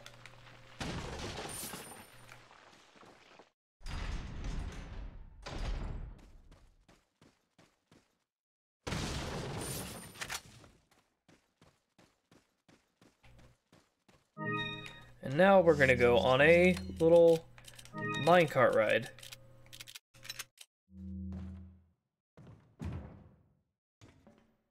Before we do, though, you can aim forwards there, and you can see a bunch of ganados standing on that platform over there. We can preemptively just shoot them down. Now, sometimes they'll drop items onto the tracks, like money. What you could do is, when when the minecart passes over it, you can just take the money. So if they dropped money onto the tracks, then we could just pick it up as we pass by it. I'm gonna have this TMP out to do the exact same thing with these ganadas that are over here. And, oh, that guy died on the platform anyway. The platform there, so I couldn't get his money. Didn't actually mean for that to happen. So what I like to do for this fight is stay on the back cart. But you can do the front cart if you want, but for whatever you do, don't stay on the middle one.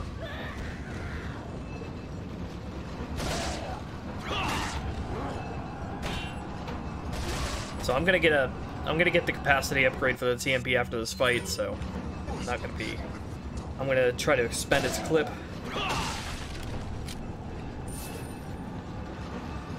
So there are these wooden planks that you have to dodge under. But, thing to note is that they will instantly kill any enemy that hits them. That includes Dr. Salvador and Susie, who we're going to encounter shortly. So, we're going to encounter a bunch of ganados here. And they're going to throw shit at me, and I'm not going to like it. I'll tell you what, I'm not going to like it. All you have to do is shoot the lever over there that ganado is guarding there, and it'll get the minecart to start moving again. But I'm going to wait. Until the ganados stop spawning here, because I want maximum loot. That is my general philosophy when playing this game. Maximizing loot. And I'm gonna go ahead and use the TMP now.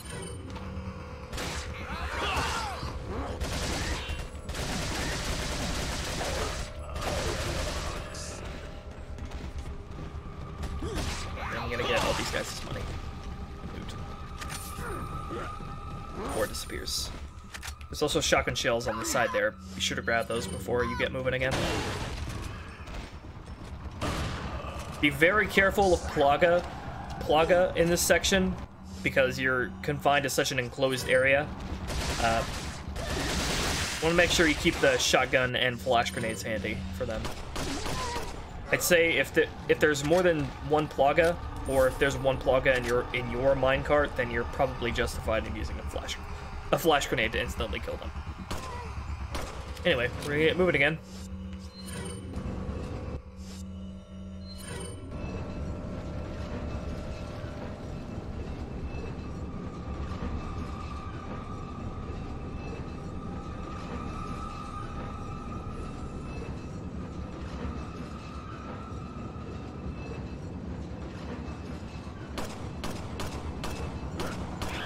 Just trying to see if I can hit any of those guys down preemptively.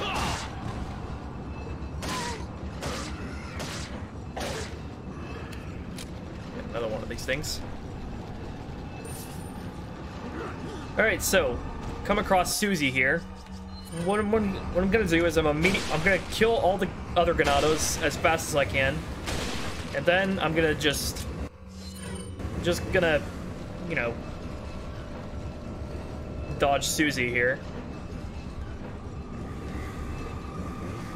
He won't try to attack you if he's trying to climb over, so you can just take advantage of that to just constantly dodge him.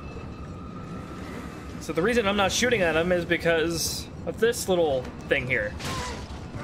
That wood is more powerful than a fucking bullet from a Magnum, I'll tell you what. That's a really useful ammo-saving tactic there.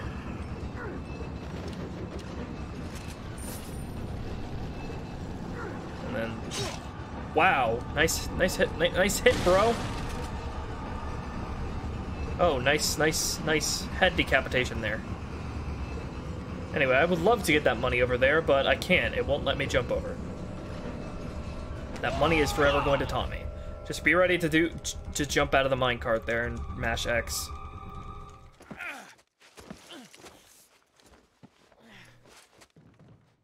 Look at that money. It's just over there, taunting me, and I can't get to it no matter what I do.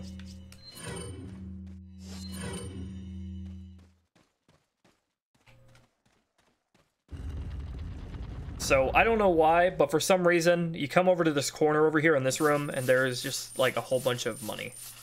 I don't know why, but it's free money, so whatever. Got the Stone of Sacrifice, which we can use to move on to the next area.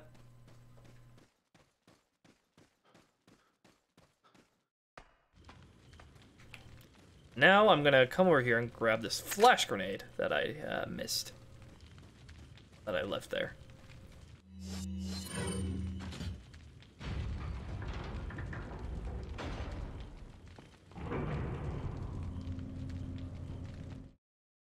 The game's about to go off the rails again, because it just loves doing that.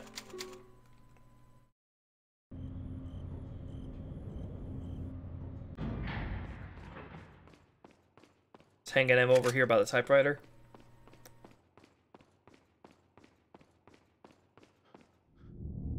Oh, well, you look at that giant Salazar statue, because why wouldn't there be? Anyway, interesting thing of note that you can do here. Take out the rifle, zoom into this door that's way over there on the other side of the room. See that lock? You can shoot it right off. That'll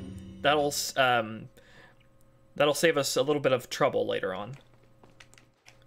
But you need to walk forward a little bit to trigger the encounter, and all the enemies to spawn. And now we need to raise up the platforms to get to the other side.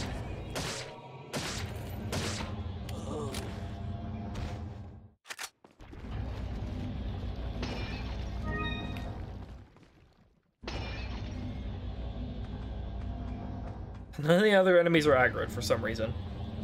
They're all just staring off into space. Admiring the architecture.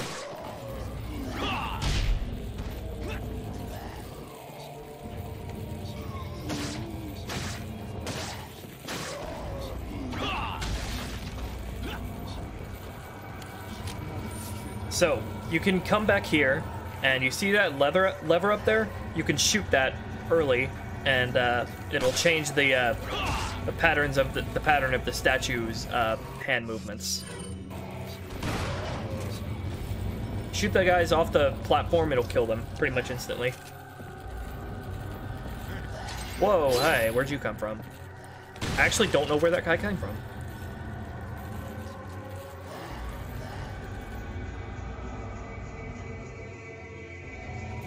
So we can also shoot this lever here and get this hand over here to move instead of the one back there. And get these guys to jump over, only to just shoot them all down.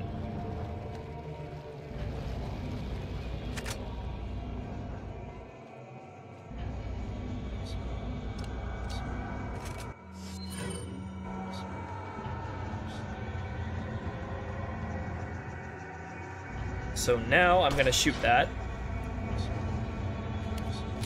And that'll get both of the hands to move in such a way where we can traverse this area efficiently. So you don't want to jump over onto that platform immediately. You want to shoot the crossbow guy first, and then shoot this guy down to the ground.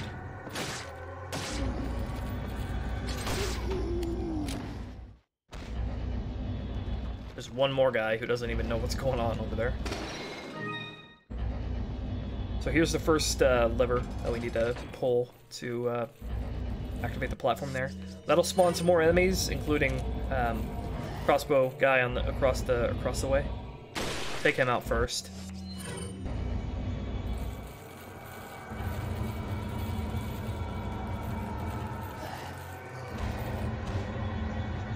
Get this guy's money.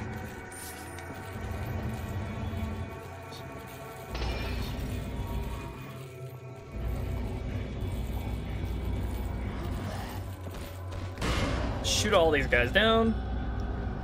Nice. That guy survived. Holy shit. He has bones of steel.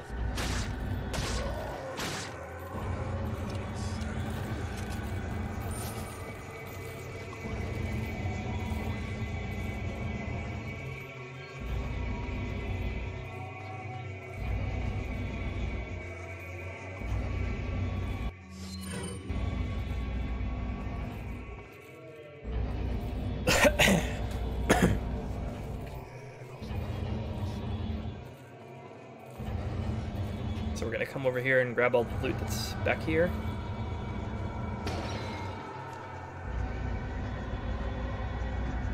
You can hit the lever that's right here from here, but you can just shoot it from down there, so you really don't need to.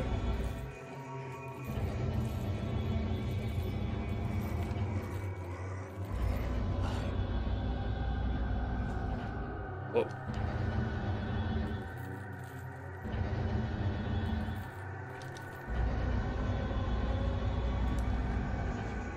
Okay, this is gonna be this leader zealot over here.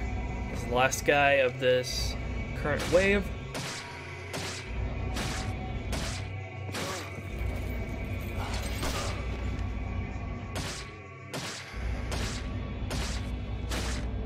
And since he has a helmet on his head, even though he's a red zealot, Plaga is not going to spawn because helmeted Ganados don't spawn Plaga.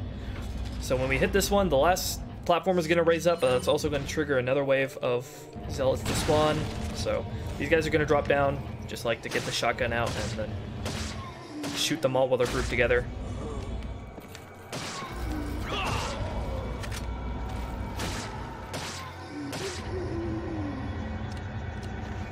Gonna be a couple more guys that we need to take out. Well, we don't need to take out. We can get moving now because both platformers are up, but I like to kill them all before we leave because loot. It's also gonna be one more crossbow guy that's spawned.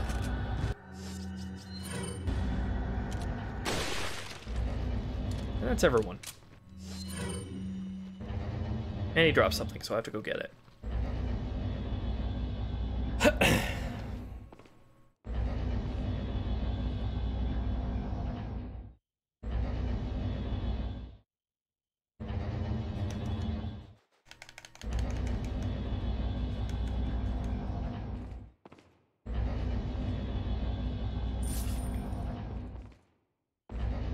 So, as if the statue on its own wasn't ridiculous enough.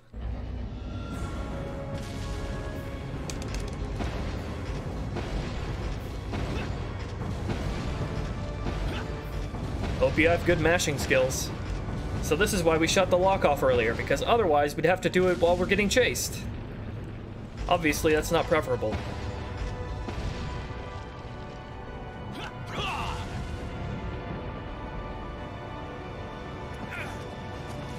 There we go. QTE coming right into the store, so just be prepared.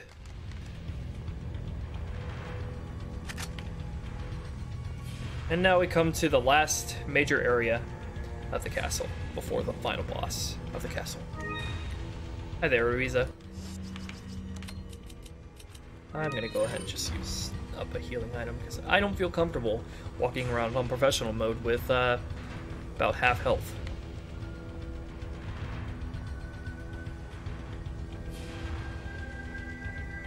So there are going to be ganados that activate a device that sends barrels down the stairs, but as long as you just run around to this area right here, you should be fine. You should be able to beat the barrels before they can even get to you.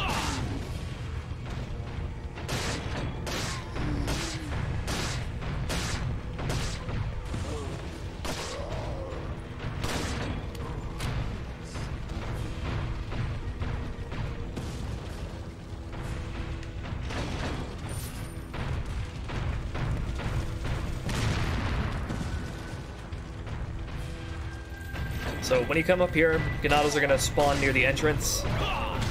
Kill this guy first, and then you can actually work the device yourself. So ganados are gonna come down, try to come up to where you are. You just spam this device.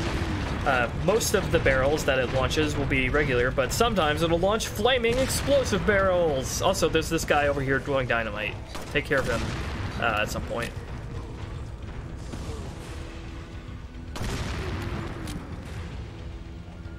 Just gonna launch one more for good measure and then drop down. And then collect their loot. So we're actually gonna go back down to the ground level because there is one zealot that we can kill for a little bit extra money. Oh, I've got this guy though. He's a little late to the party. Hi, DM Unbar. Hello, Supersonic Girl. How y'all doing today?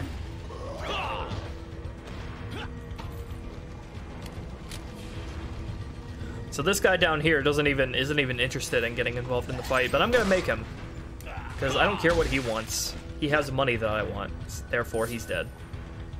He always drops 5,500 pesetas, which is nice. I've been pretty great, Supersonic Girl.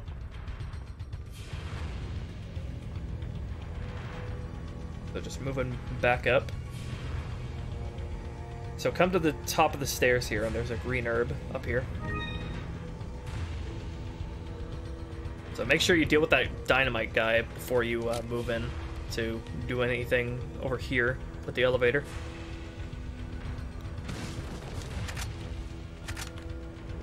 So this next part could be a little dicey.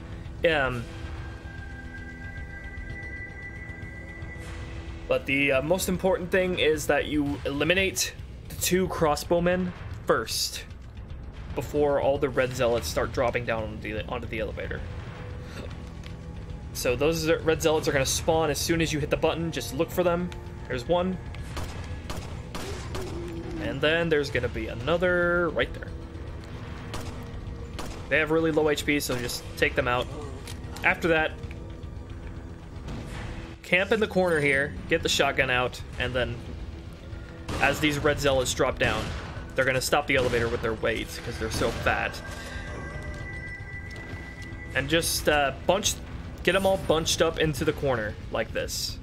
Like so. You can shoot them off of the elevator, and that'll, of course, instantly remove them from the equation. But I like to bunch them all up first, and then, you know, take advantage of the shotgun spread to kill them all. You know, sometimes they'll have Plaga, just deal with them accordingly. Hopefully, up to this point, if you've been playing like I have, you'll have plenty of shotgun shells to deal with this encounter. If not, you know, don't be afraid of using incendiaries or trying to kick them off of the elevator with a pistol.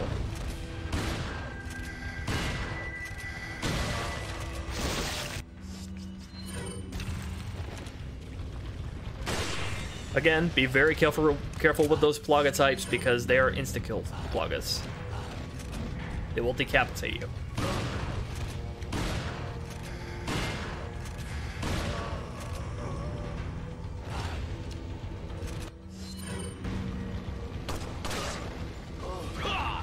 Look at all this loot we have now that we actually fought everybody. I've never seen them all drop... Oh, one fell. I've never seen, like, me get 4 of them when the elevator has already reached the top. Never actually seen that. Interesting.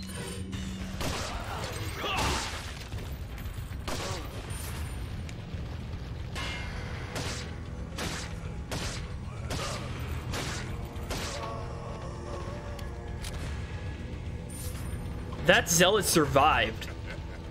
He's still alive somewhere. What the hell? I knocked him off the elevator. He's still alive.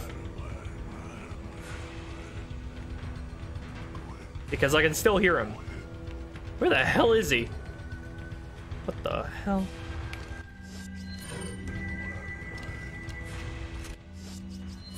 There's been a lot of things that I've never seen happen before on this playthrough, and I've played this game a million times. Where is he? Oh, there he is! What is he doing down there? Oh, I see. He didn't get... I knocked him off, but he didn't get knocked off far enough to actually kill him. Anyway, that's all the zealots we're ever gonna face. Now it's just between us and the final boss.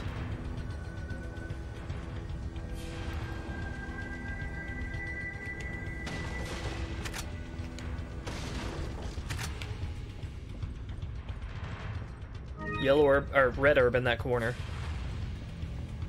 And then you can drop down here and there's a gold bangle.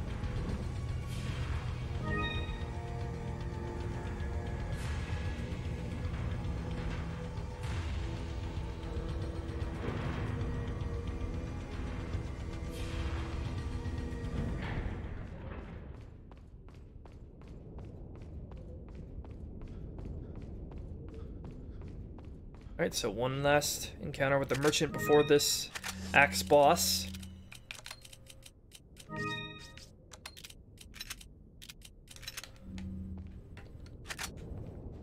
Alright. Welcome. We should have enough bullets in the broken butterfly to What are you selling? deal with them.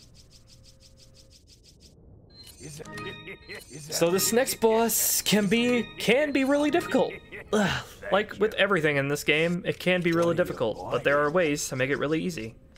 So we're gonna upgrade the TMP's capacity to full. Thank you. Come back. Upgrade its capacity and get full ammo, I mean. And then TMP is gonna be really useful during this boss fight. But if you have the Blacktail, it can also be really good. But TMP is gonna become especially useful in this boss fight. I'll show you. So what you want to do, unload on the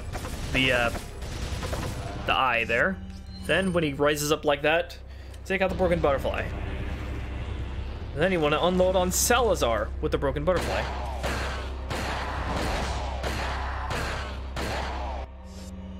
And when you're out of that, just keep using the TMP. Like, the TMP is godlike in this fight. It's freaking godlike.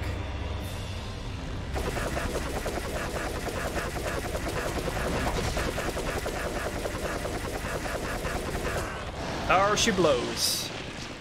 Now there are two tentacles on the left and the right that can will try to hit you, in which case you have to do a quick time event to dodge them. If that happens, you know, hit the quick time event, but keep shooting at the either the eye or Salazar if he's exposed.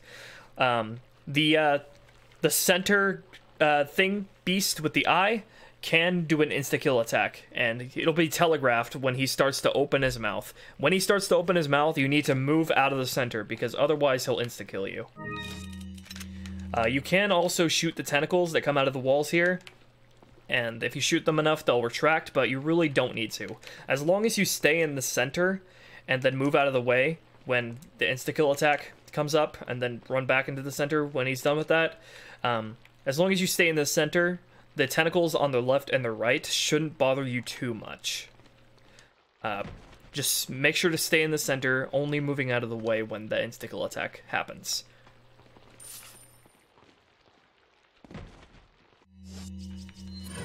But now we are free to just loot all the good stuff.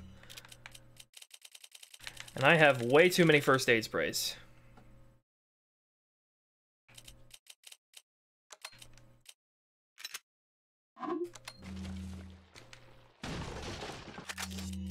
No, I'm not picking up that incendiary.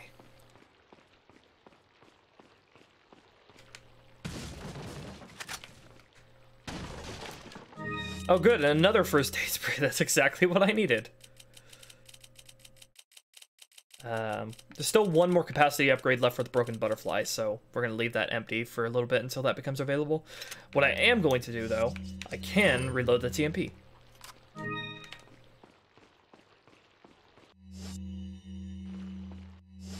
I don't think the TMP's next capacity upgrade, last capacity upgrade, is going to become available for quite a little bit. Not going to grab that.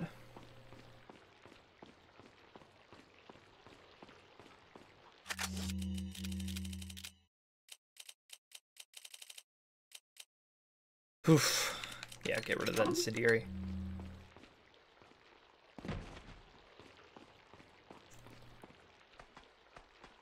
Alright, did I get everything? Nope. Still barrels over there. And there.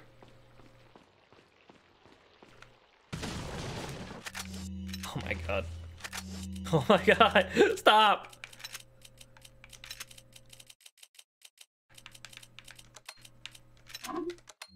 Drop that first aid spray.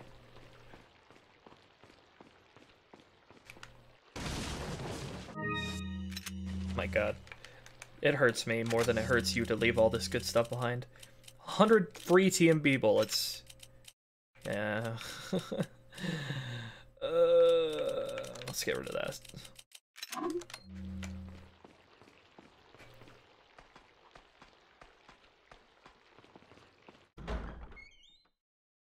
Alright, let's get out of here. Stop giving me stuff I can't get, I can't hold.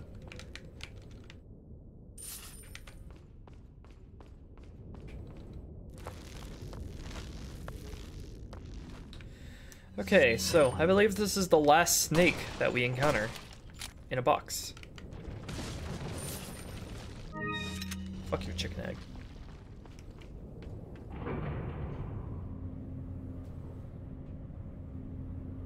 I wonder, hold on, can I go back up, actually? Can I go back up the rope?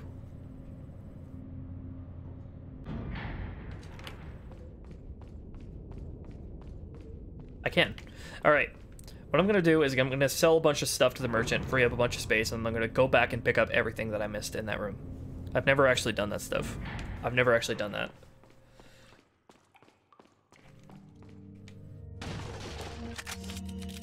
Oh, isn't it just precious when you come across magnum bullets that you can't even pick up? Got some. What are you? All right. Get rid of these flashes. Thank you.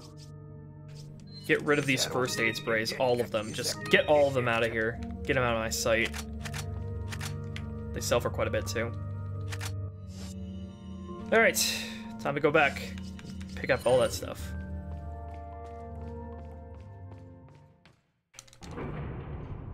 You're probably not gonna want to do what I'm doing right now. You're probably, if you're not, if you're prone to losing a lot more health, obviously you're gonna want to keep those first aid sprays. I've never actually seen that animation, that cutscene of Leon climbing up. Interesting. Because I've never actually come back up here. But anyway, you're probably gonna want to keep as many healing items as you can. I'm only doing here because I'm only doing as much as I am right now because I know I'm not really gonna be using. If I'm losing so much health that I end up using all those first aid sprays anyway, I'm probably just gonna restart the area anyway. So there's no reason for me to keep that many healing items anyway. Is that it?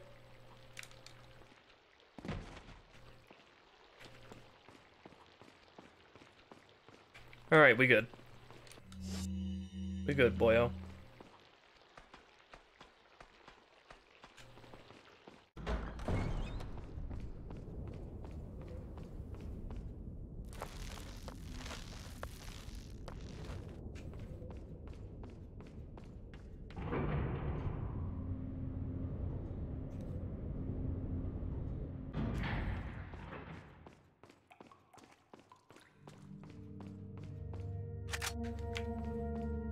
Got some. What are you selling?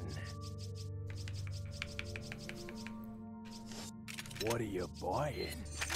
And now we can get the exclusive for the Blacktail. So every gun in this game has an exclusive to it, or most do. I don't think...